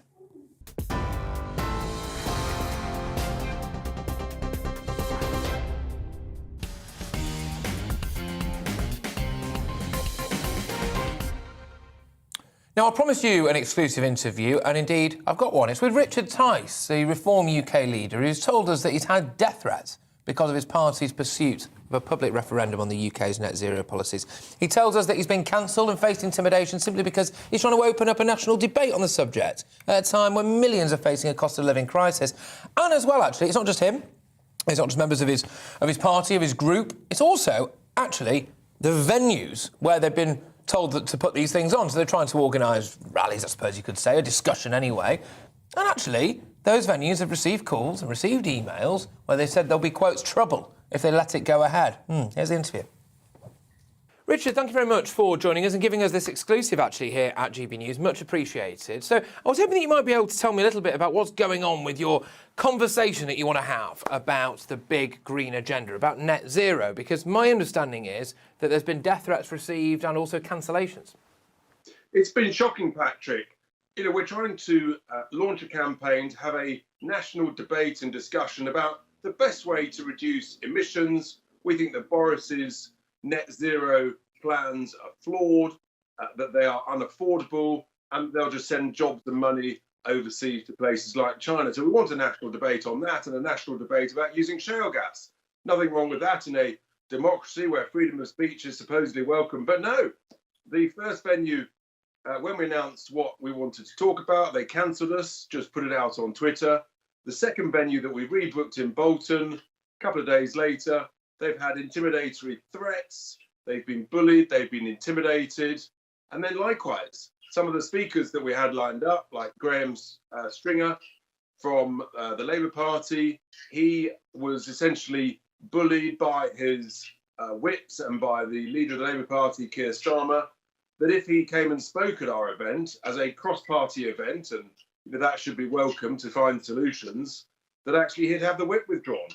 So, it's a terrible place to be. And so we've reluctantly, Patrick, had to conclude that we had to cancel the event because of the threats to our speakers and to the hundreds and hundreds of people who wanted to come and attend. Are you concerned that those threats might actually become more than that? They might actually spill over into reality? A series of things. I've talked about, obviously, the whip being withdrawn, but to the venue owner, it was made very clear that we were the wrong sort of people to come and speak in his venue, where they quite often have weddings and things, and that it would cause, the specific word would result in trouble. That was one of the expressions I saw. But he had numerous of these threats within hours of that venue being announced. And what really worries me here, Patrick, is that the vitriol and abuse that we're receiving since we announced this campaign about 12 days ago, it's worse than Brexit, Patrick. And it's hard to believe anything could be worse than the vitriol and abuse of Brexit, but this is far worse. And the reason, Patrick, is the vested interest, the money, the huge profits being made by the renewable industry, by the green industry, by the wind farm owners, the solar farm owners, and of course by, for example, Russia itself. Let's remember the shale gas industry, the anti-fracking lobbying groups. It's very clear now that not only here in the UK but across Europe, in Poland, Romania, Bulgaria, Spain, all of the anti-fracking lobbying groups were funded indirectly, circuitously from Russia, because essentially Russia didn't want us to have cheap domestic gas. They wanted us all to be dependent on them. We fell for it, and look at the trouble that's given us all now. Are you concerned that it might go further than threats, that actually someone might take serious action? Well, let's wait and see. What we do know is they employed some pretty underhand and bullying tactics when Quadrilla tried to drill for shale gas a couple of years ago. So yeah, I think it probably will get worse. But we're not going to be dissuaded. If we can't hold big rallies, cross-party rallies, then we'll find other interesting activities and stunts and ways of engaging the great British people in a proper debate. And I just want to reiterate, Patrick, we want a debate on net zero because we think there are better, more affordable, smarter, more British ways to reduce emissions. And we think that actually it's so important that they want to change the way we heat our homes, the cars we drive, the meat we eat, and how much we travel. These are life-changing decisions, and therefore it should require a referendum, because all of Westminster is on one side of this debate. And I actually think the majority of the British people are on the other side of the British debate. Rather like Brexit, funnily enough, isn't it? Does that ring a bell? From where I'm sitting, there's a bit of an irony here, Richard, because, you're essentially just trying to look after the common man and woman, aren't you? And look after the pounds in their pocket, and that's causing such a hoo-ha. The truth is, Patrick, that millions of British people are not managing their suffering. And if we use shale gas, then we can dramatically slash all our energy bills, because that's the simple fact is we've got this treasure under our feet. It's like treasure under the floorboards of your home, Patrick. And all you've got to do is find a nice clean screwdriver to neatly and safely lift the floorboard and dig out the treasure. And if I told you the value of the treasure is equal to the value of your mortgage, I think you're going to go and find a decent screwdriver pretty sharpish, aren't you? I shouldn't laugh really, but it does make me laugh a bit because you mentioned it about it being worse than what you guys had to put up with throughout the Brexit campaign. I imagine that was pretty awful for you. I know it was, really. And these people, like the Remainers, they always say they're the good guys. They're the nice ones. And actually, they're not, are they? No, it's clear. Actually, they're bullies, and we know what you have to do with bullies. It's a bit like Putin, the bully. You've got to stand up to him. And these eco-extremists, these fanatics, we as the great, sensible British people who want cheap, domestic, reliable, affordable energy, we need to stand up to them. And we need to say, thanks very much, but we're not going to fall for your intimidation, your bullying, and we're going to use our domestic shale gas and release that treasure. That's what we need to do, and we've got to stand up to them.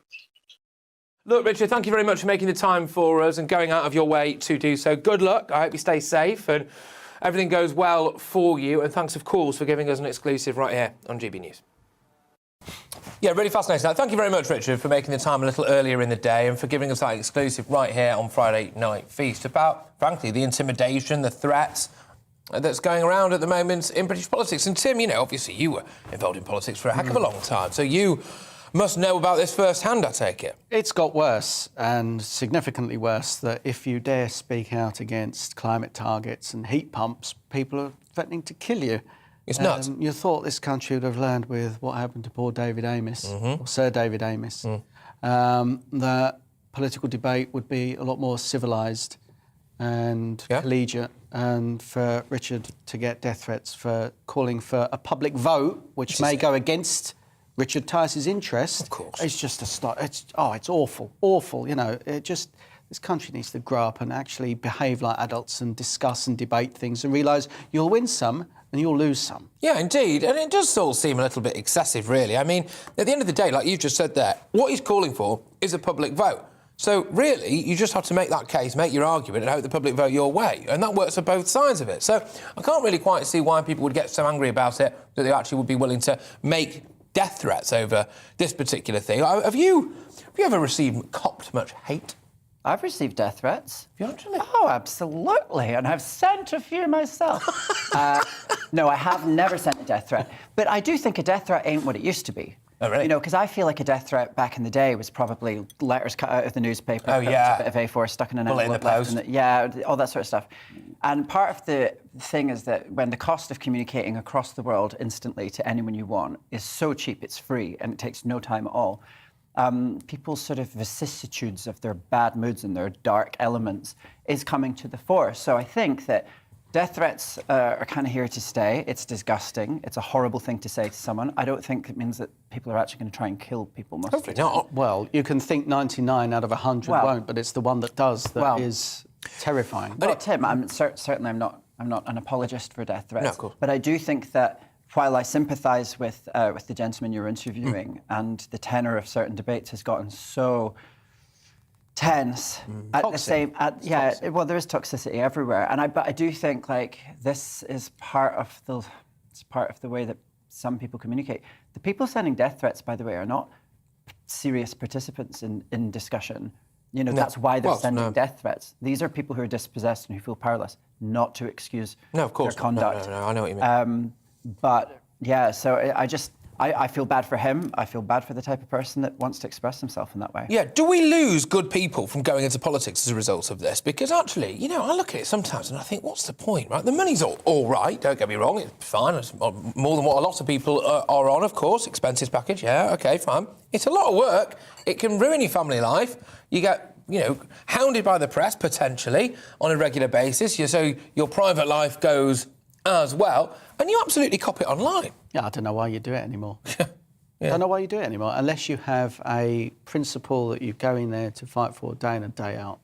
But a lot of politicians don't. They're just there for either self-aggrandisement or it's a goal and ambition. And they won't last. I mean, I think we're seeing the end of people that will go into politics for decades. Really? And we lose those politicians that have got that experience, that have seen times change and trends come and go. And it's quite concerning because of that institutional history that you get from politicians who have long years of service. So I think the debate will if it stays this toxic, will force many people in politics to think, well, this isn't really worth it anymore. No, I'm inclined to agree with you. A lot of the woke lot, or whatever you want to call them, the people in the green agenda and all this kind of stuff, they all, Remainers, I suppose you could say as well, all bracketed themselves. They tried to bracket themselves as the lovely people. They were the nice ones. We've got a sense of moral virtue. From where I'm sitting, it does seem like a lot of the hate comes from that. Well, I think you can find a hateful cohort in every sort of ideological position. How we characterise a group or a bunch of groups shouldn't be by their lowest common denominator. I do think it is ironic when somebody extols the virtues of the day and has their pronouns in their bio and is then literally telling people to go kill themselves. I mean, that is surprising to me. We had someone on a show that I did earlier today, actually, with Inaya Folarin-Iman, 10 till 12, to the point, of course. And this chap was an anti-stop and search person, right? So he happened to be black and he was a campaigner about this, and obviously a lot of his stop and search angles was about police profiling young black men, in a lot of cases, as he says it anyway, and stopping and searching them and, harassing them is what he was getting at. And then, in the same breath, because Inaya, who's also black for the record, said, look, I think, if there's a problem there, if there's deemed to be a problem, they're operating off intelligence. So someone's in this area now, fitting this particular description. She goes, well, I would want them stopped and searched. And immediately he profiled her. And he goes, well, you and I move in very different circles. Basically saying that she's not the same kind of black person that he is, right?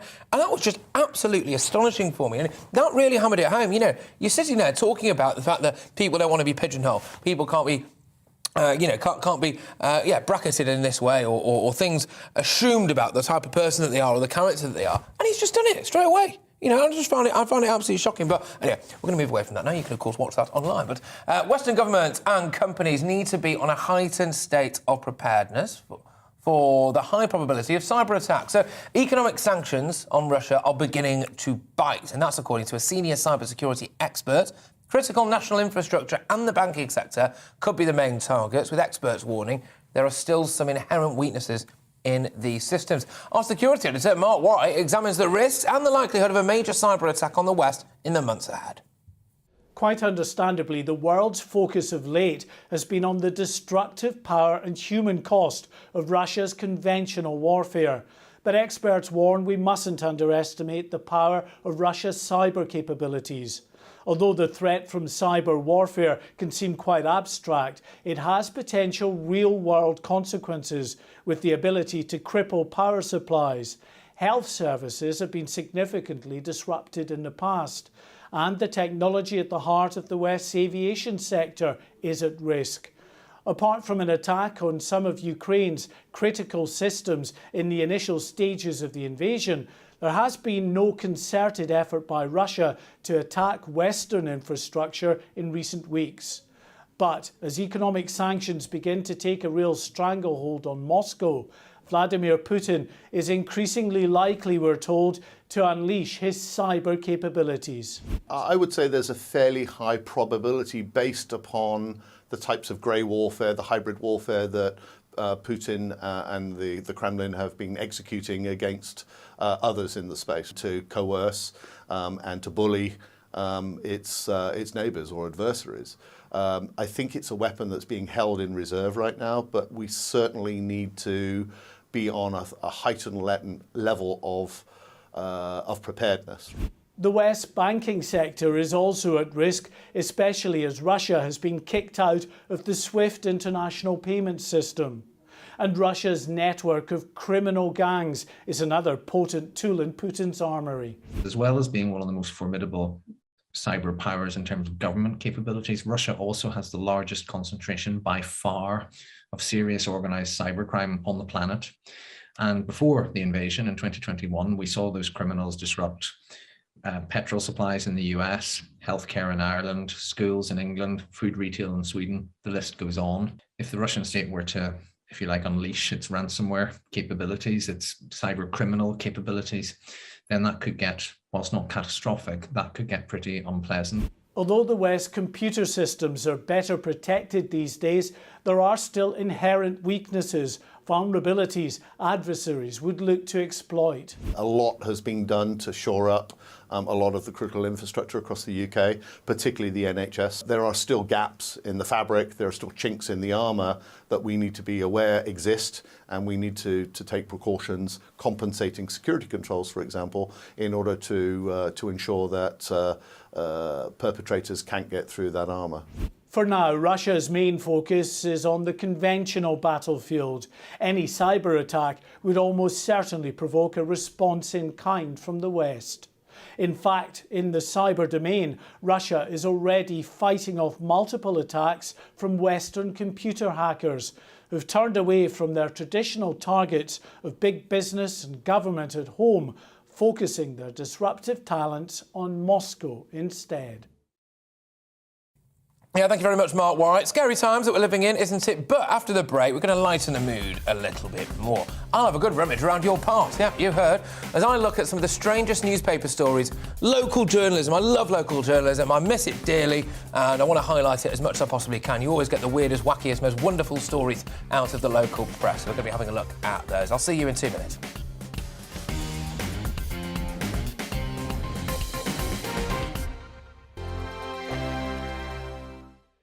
GB News is the UK's home of discussion and debate from all perspectives. To stay up to date on the latest stories, make sure that you subscribe to the GB News channel right here on YouTube. You can watch us live 24/7 across the whole world. You can also check out exclusive content and catch up on previous episodes of your favourite shows. Every day, we ask the questions that you'd ask, so why not add your voice to the conversation in the comments section? Don't forget to subscribe. We are GB News, Britain's news channel. Every night at 11 on GB News, we bring you the next day's stories the day before. It's basically like time travel. If it's a big story, we'll cover it, guaranteed. But we'll also have some fun along the way. Big opinions, big laughs. Sometimes big hair. This is Headliners, the paper review show that won't send you to sleep like the others will. 11 p.m, 7 nights a week. Join us.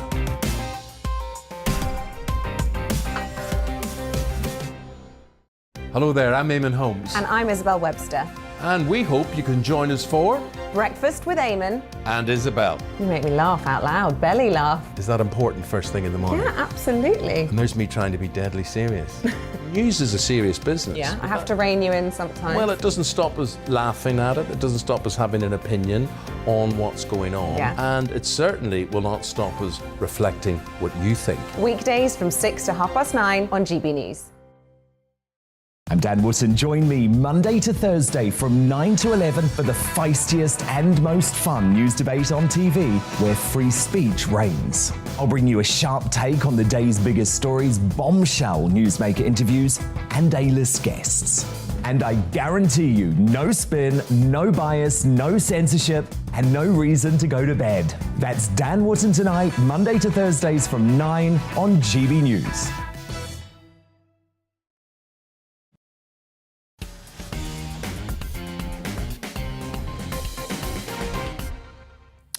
All right, everybody, yes, Friday Night Feast, welcome back. Now, it's time for Round Your Parts, where we dig deep to find some absolute gems of local news. And we're going to start in Hull. Yeah, you lucky people. Where locals have come to the aid of Ukrainian refugees. But as well as toiletries, clothes and medical equipment, they have donated stilettos, fake tan, and a landline telephone, believe it or not. So as the Hull Daily Mail pointed out, none of these items have any practical immediate use for refugees fleeing a war, which isn't, of course, being sent to Eastern Europe, is being given to charities in the city. I mean, vanity, you seem like the sort of person who would love to be given a pair of stilettos and a bottle of fake tan, even if you were trying to escape a war zone. Well, not the fake tan. I do have an alabaster complexion. I don't know. What's wrong with giving someone a stiletto to cheer them up? There's no harm in it, is there? It's just probably... I mean, I reckon your Ukrainian refugee box that arrives there, they'd probably be a bit confused as to why there was this... Well, it's the thought that counts, and if you get to hand-to-hand combat, a stiletto heel might come in quite useful. Well, the thing is, obviously, I mean, perhaps people were being glib, but also, people don't... I can't even... Honestly, like, on the spot, I couldn't think what do I need to give somebody that's going to be of use to them when they've been in this horrible situation? So I think my takeaway is, isn't it wonderful that people are being generous, even if it is with their high heels and fake tan. It is kind of like heartwarming that people are ready to give what they can. No, absolutely, it is. It is. Actually, I think there's been a huge amount of generosity, hasn't there, when it comes to the Ukrainian refugees, and rightly so, really. Absolutely. I mean, it's unthinkable what they're going through, and the goodwill and the generosity has been heartwarming, and just hope it's over soon. Yeah, fingers crossed, that's for sure. Right, so staying on the topic of Ukraine, a mum of two from Salford got drunk and tried to book a £4,500 Uber to, in her words, help the country. Yeah, so Leonie Filed said she'd had too many double pink gins and shots of Sambuca. She told the Manchester Evening News, "I'm 34, I should know better." Tim, have you ever done something that you regret having had too much to drink? Well, yeah, I got into politics. That's astonishing, isn't it? I mean, did she ask for £4,500 Uber? And I wonder what Uber said. I know. It's amazing. Couldn't get the ferry over. No. So apparently they tried to take payment 9 times. There's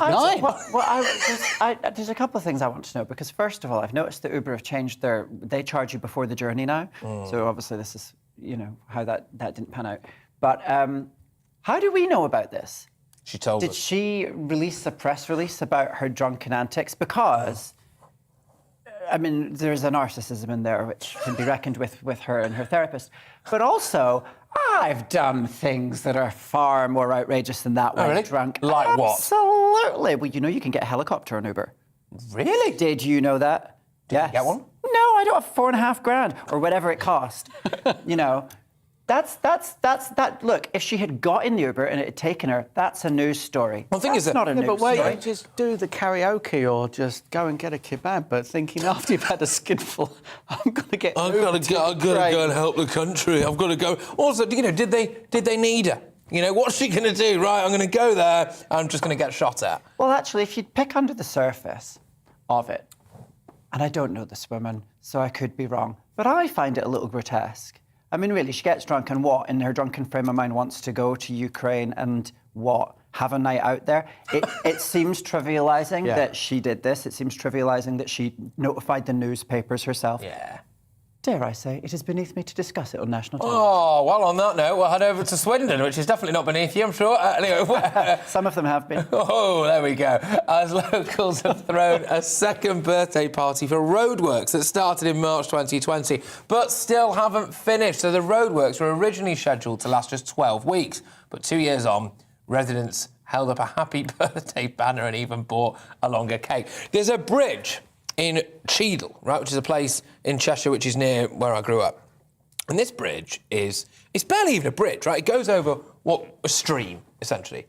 And it took longer to build than the Golden Gate Bridge. It took longer for the council to build building it out. No, it was just ridiculous. Yeah, it's absolutely ridiculous. But, I mean, the roadwork situation is just bonkers.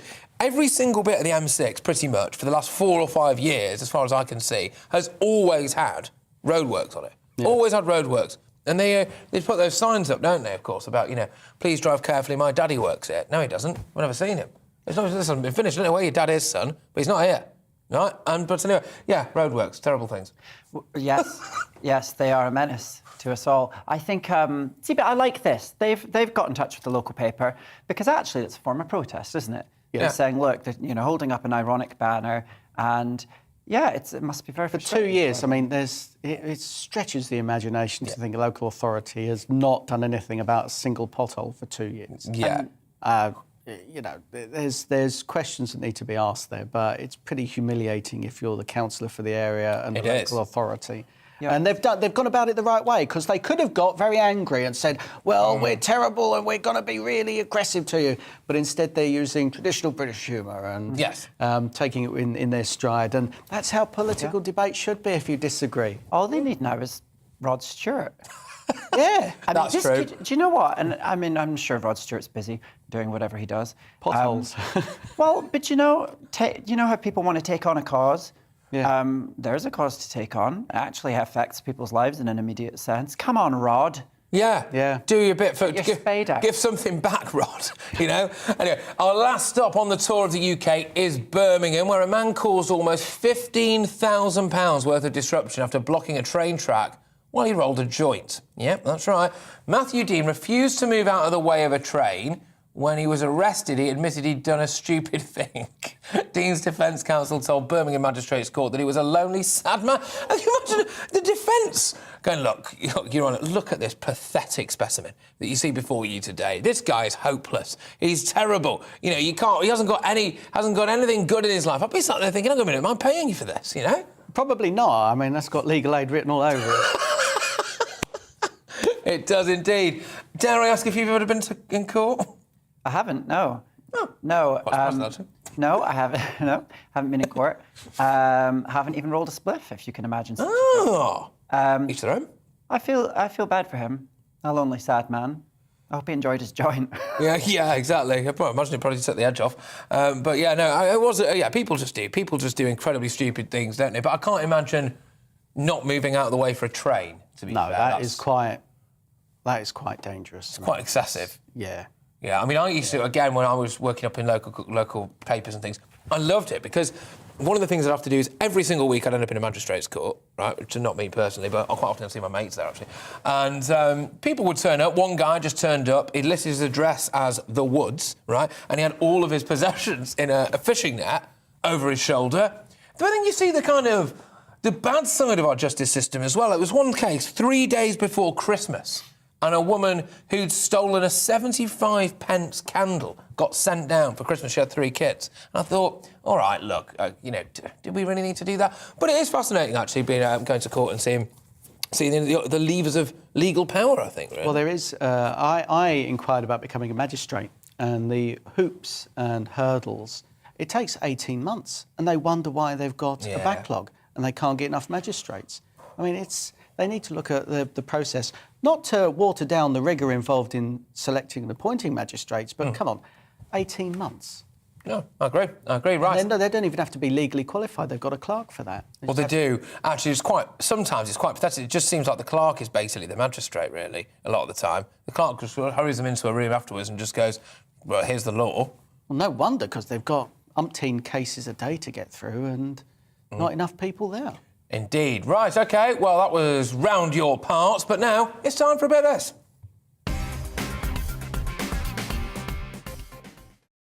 Yes, it's back to you, my wonderful viewers, my wonderful listeners. Jonathan via email, gbviews@gbnews.uk, says political intimidation should fall under terror laws. Your views on Tim? Spot on, absolutely spot on. If you're trying to use fear and threats to change public policy, that's no difference from taking a hostage. Yeah, and I suppose really, I mean, if it's a death row, it's a death row, isn't it? Yeah.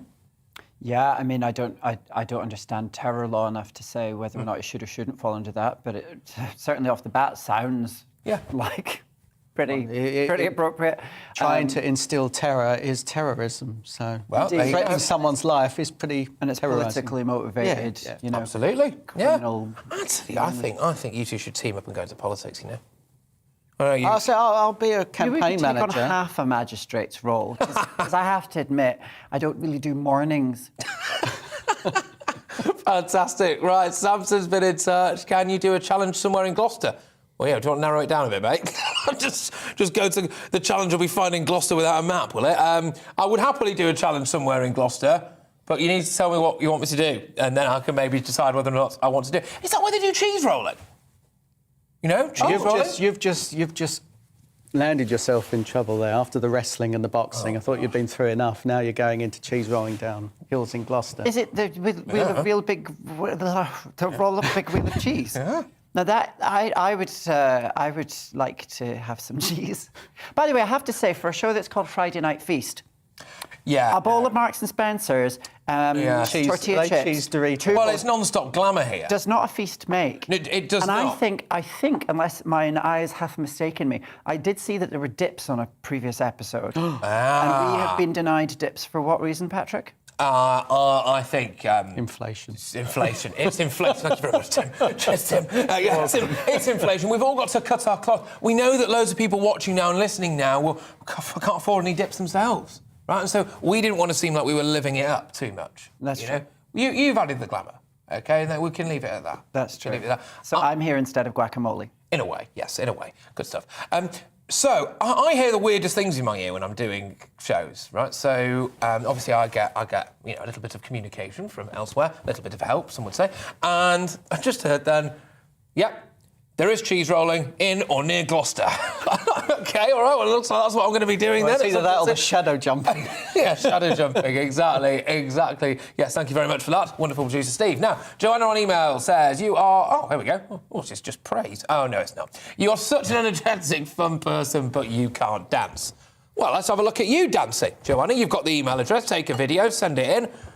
If you think you're so good. Oh, she struck a nerve there, didn't she? Yeah, no, to be fair, she's not wrong. She's not wrong. I did try and do... try? My mum was a dancer, and I was doing ballet until I was, I don't know, about 8 years old or something, which meant I was too young, far too young, to take advantage of the fact that I was the only boy in the class, obviously. But I was just always absolutely... I've not got any rhythm. You're a statistical anomaly. In what sense? Well, I think... well, I'll get in trouble for this. Do it. A lot of young boys doing ballet turn out to be gay. Yeah, exactly. Some of us hide it best than others. Disparaging words. I would say that that's true. I think possibly. I've slept with a lot of ballet dancers. Right, good. And now we all know. now everyone knows, exactly. Cheese rolling, shadow jumping, or ballet. Ballet. Cheese rolling, definitely cheese rolling. Anyway, no, there's lots more to come on the way in the final part of Friday Night Feast. But before we go to the break, I want to know, what is the real name of the fat controller from Thomas the Tank Engine? I'm going somewhere with this, ladies and gents, don't worry. Is it Sir Topham Hatt, Admiral Blazer, or Lord Leave and Panty? There we are. Find out the answer and why I'm asking here after this very short break.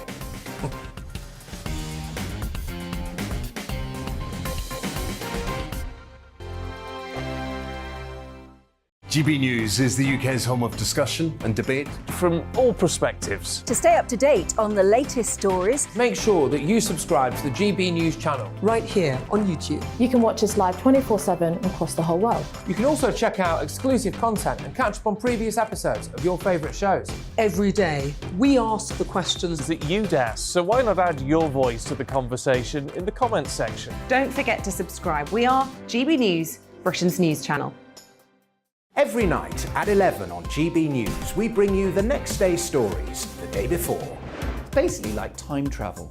If it's a big story, we'll cover it, guaranteed. But we'll also have some fun along the way. Big opinions, big laughs. Sometimes big hair. This is Headliners, the paper review show that won't send you to sleep like the others will. 11 p.m, 7 nights a week. Join us.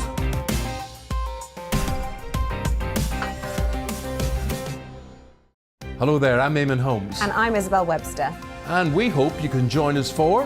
Breakfast with Eamon. And Isabel. You make me laugh out loud, belly laugh. Is that important first thing in the morning? Yeah, absolutely. And there's me trying to be deadly serious. News is a serious business. Yeah, I have to rein you in sometimes. Well, it doesn't stop us laughing at it. It doesn't stop us having an opinion on what's going on. Yeah. And it certainly will not stop us reflecting what you think. Weekdays from 6 to 9:30 on GB News.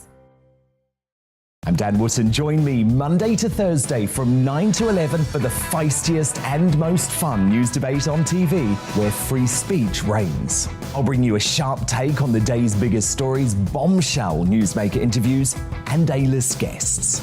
And I guarantee you, no spin, no bias, no censorship, and no reason to go to bed. That's Dan Wootton Tonight, Monday to Thursdays from 9 on GB News. On Mark Dolan tonight, live in the studio, my Mark Meets guest is troubled former EastEnders star Daniela Westbrook, someone who has bounced back from cocaine addiction. In the big question, should British football ditch foreign owners? And in my big opinion, you can't censor comedy. Plus my all-star panel, another great British game show, and my alternative news headlines. Tonight featuring Harry Potter star Emma Watson. See you at 9.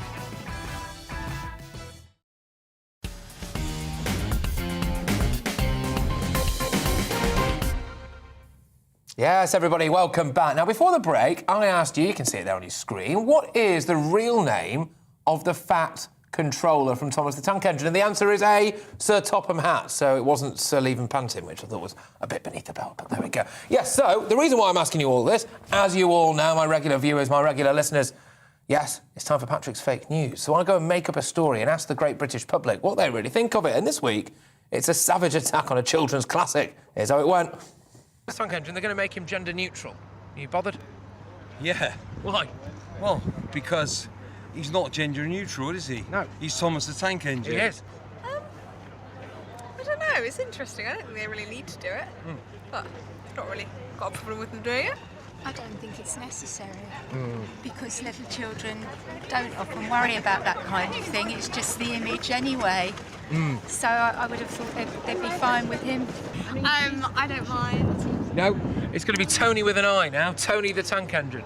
Oh, well that is a gender neutral name. Yeah. So yeah, I don't feel strongly one way about it or another, as long as it's still the same TV show and it has the same messaging. I mean, you know, of course people have a right to declare their gender preference, and why not? But, you know, Thomas, James? Well, it's Tony with an I now. Is it? Is it really? Well, what's the world come to, you know? I don't think there's a need for it, no. But change isn't always a bad thing, I guess. So. Yes, there we go. So that was me lying to the British public about Thomas the Tank Engine becoming gender neutral, because it's just about believable enough. It's just the right side of believable, I think.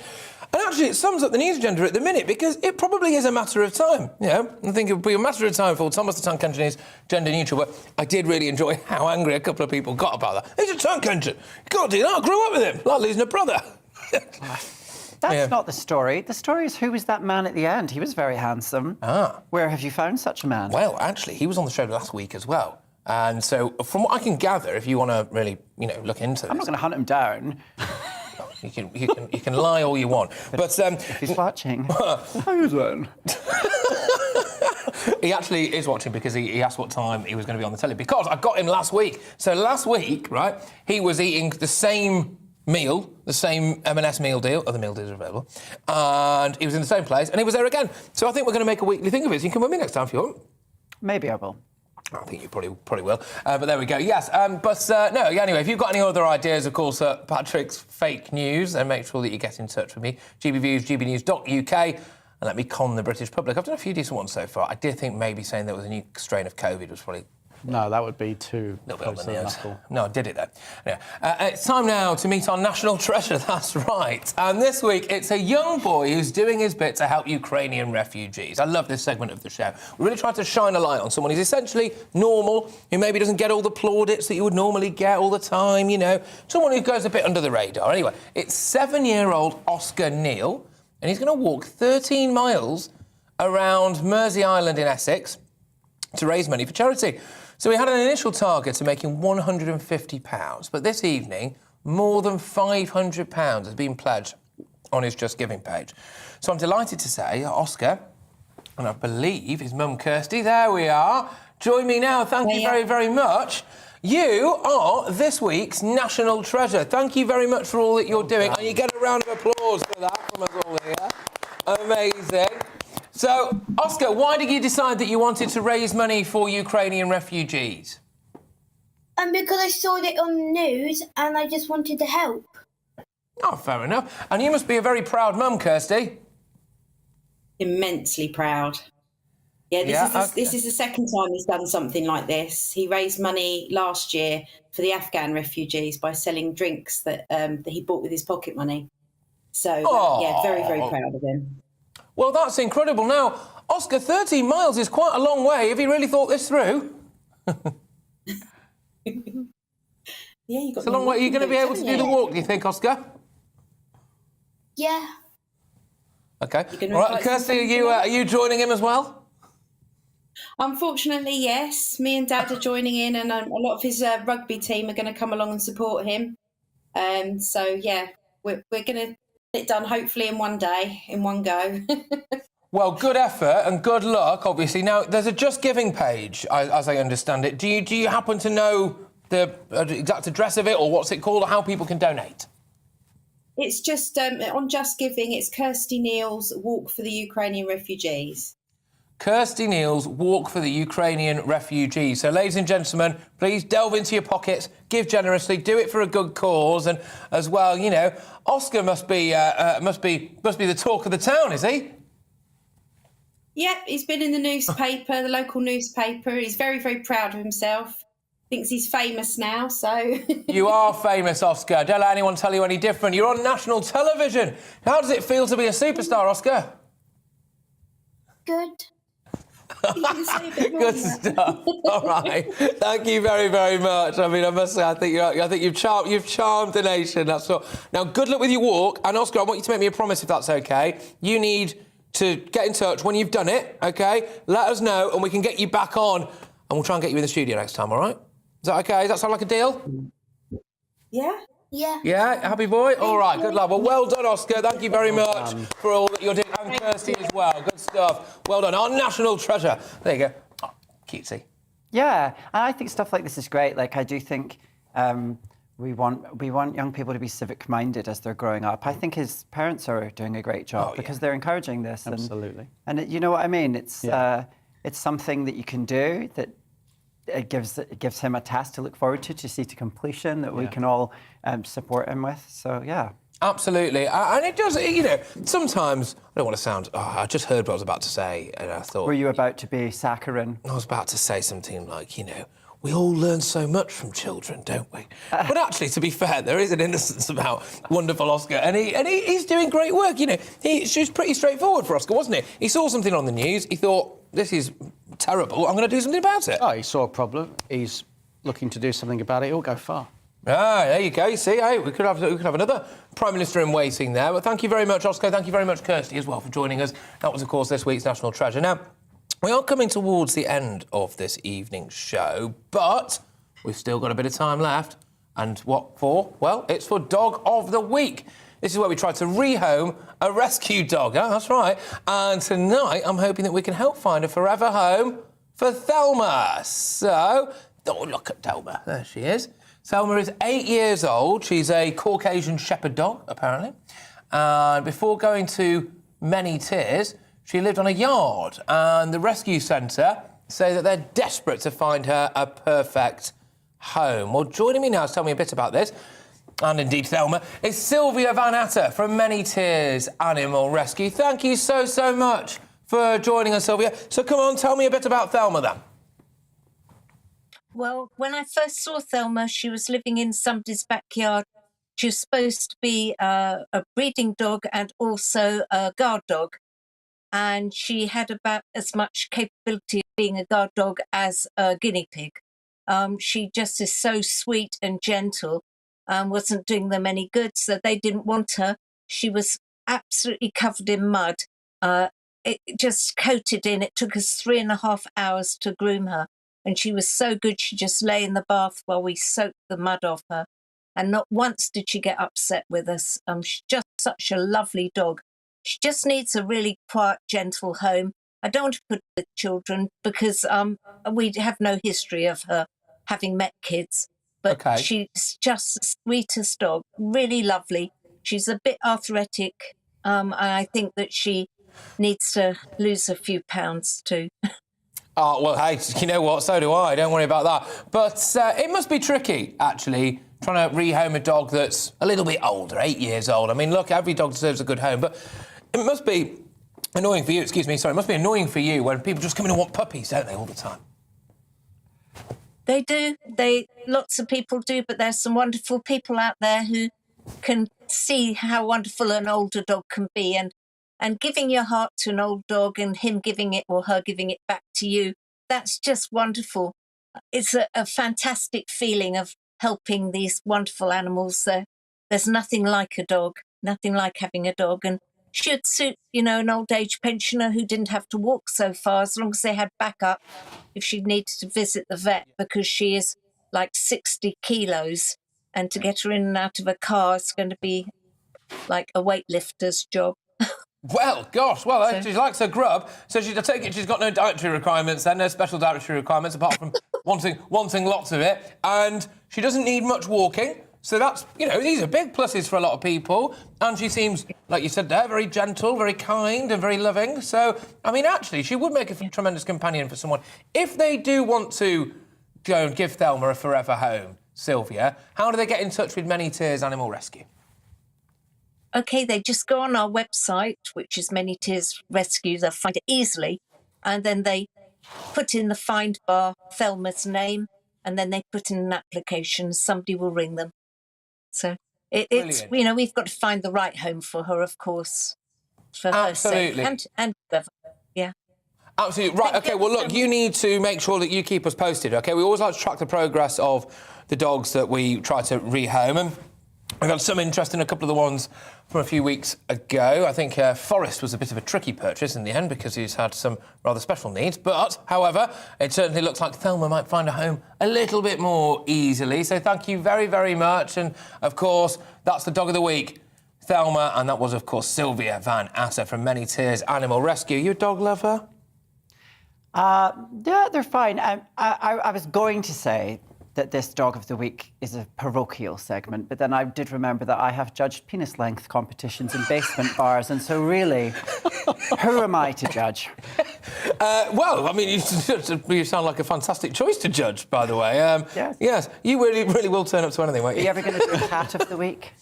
No, because the thing with a cat is that there's no loyalty with the cat. Oh, that's not true. What do you think? I just think that you don't engender loyalty in your feline companions. Oh, grief. OK, right, OK. So on Monday, the Mayor of London, Sadiq Khan, launched a new campaign to tackle violence against women and encourage men to have a word with themselves and their mate.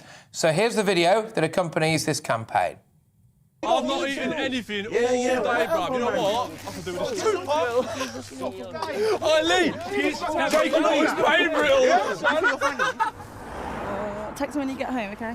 I will.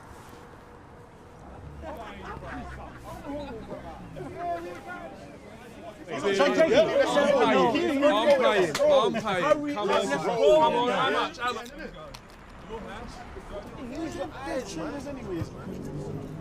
Gee, proper fit, bro. Alright. Sweetheart, you alright? You alright, yeah? She ain't listening, man. Want a crisp? Go on, have a crisp. Go on, have a crisp. She's got the moody one, isn't she? A little bit rude, to be honest. God, geez, am I really that bad? My taxi's nearly here. Taxi? Oi, Jacob, you're not gonna say anything? Just leave me alone, man. Bro, look at her. Whoa, where are you going in such a hurry? All I've done is be nice. Nice, that's it. I'm trying to be nice, all right? And all I'm getting is this. What are you doing? You need to say something. This isn't a joke anymore. Huh? What is it? What is your problem? You've not said one word, no? Come on, bro. You're not so pretty with that face on, you know? I just don't understand. What are you doing? That's enough. Male violence against women and girls can start with words. Only joking, bruv. But it doesn't stop there. Let's go. Right, OK, well, look, we just wanted to end the show with that, really, because we thought it was quite powerful, and certainly it's a very worthy message, of course it is. So we thought we'd finish the show on that note. Right, I think it's time, isn't it? Is it time? Yeah. Has anyone got a taxi for Christys? Taxi for Christys. It's amazing how it's still so light outside, isn't it? Right, that's my cue to leave the building and head off home. And this was, of course, the week that the new format for Who Wants to Be a Millionaire was revealed. Fantastic stuff. There was drama in the Premier League game between Everton and Newcastle. Yeah, there he is. A celebrity chef, Hugh Fernling-Whittingstall, held the game up for 8 minutes by chaining himself to a post. And Britain did its bit to help the Ukrainian appeal, sending a lorry load of aid, and indeed, one absolutely massive helmet. Right, I'm afraid that's all I've got time for tonight. Thank you very much. Last 2 hours have flown by. Remember, I want your suggestions for next week's Challenge Christys. Email me, Patrick at GBNews. Thank you to my wonderful panellists. I'm getting shouted at for running over. Vanity Von Glow, Tim Aker as well. You two have got to come back very, very soon. It's been magnificent. And thank you for watching. I'll be back at 10 a.m. on Monday with To The Point. And, of course, Friday Night Feast returns at 7 p.m. next Friday. The brilliant Mark Dolan, who's just over there, actually, is going to be joining out, Mark. He's going to be joining you now. Have a great weekend. Take it easy, people. Hello there, I'm Stephen and welcome to your latest forecast brought to you by the Met Office. And for tonight, we're looking at a largely dry picture across the UK with a lot of clear weather around. Quite windy in the south and the west, though, and that's because we've got this area of high pressure centred towards southern Scandinavia. Quite an intense high, this, close to 1,050 hectopascals. We've got winds rotating around this in a clockwise direction. Quite a lot of isobars, though, across the UK, which means there will be this brisk breeze, which will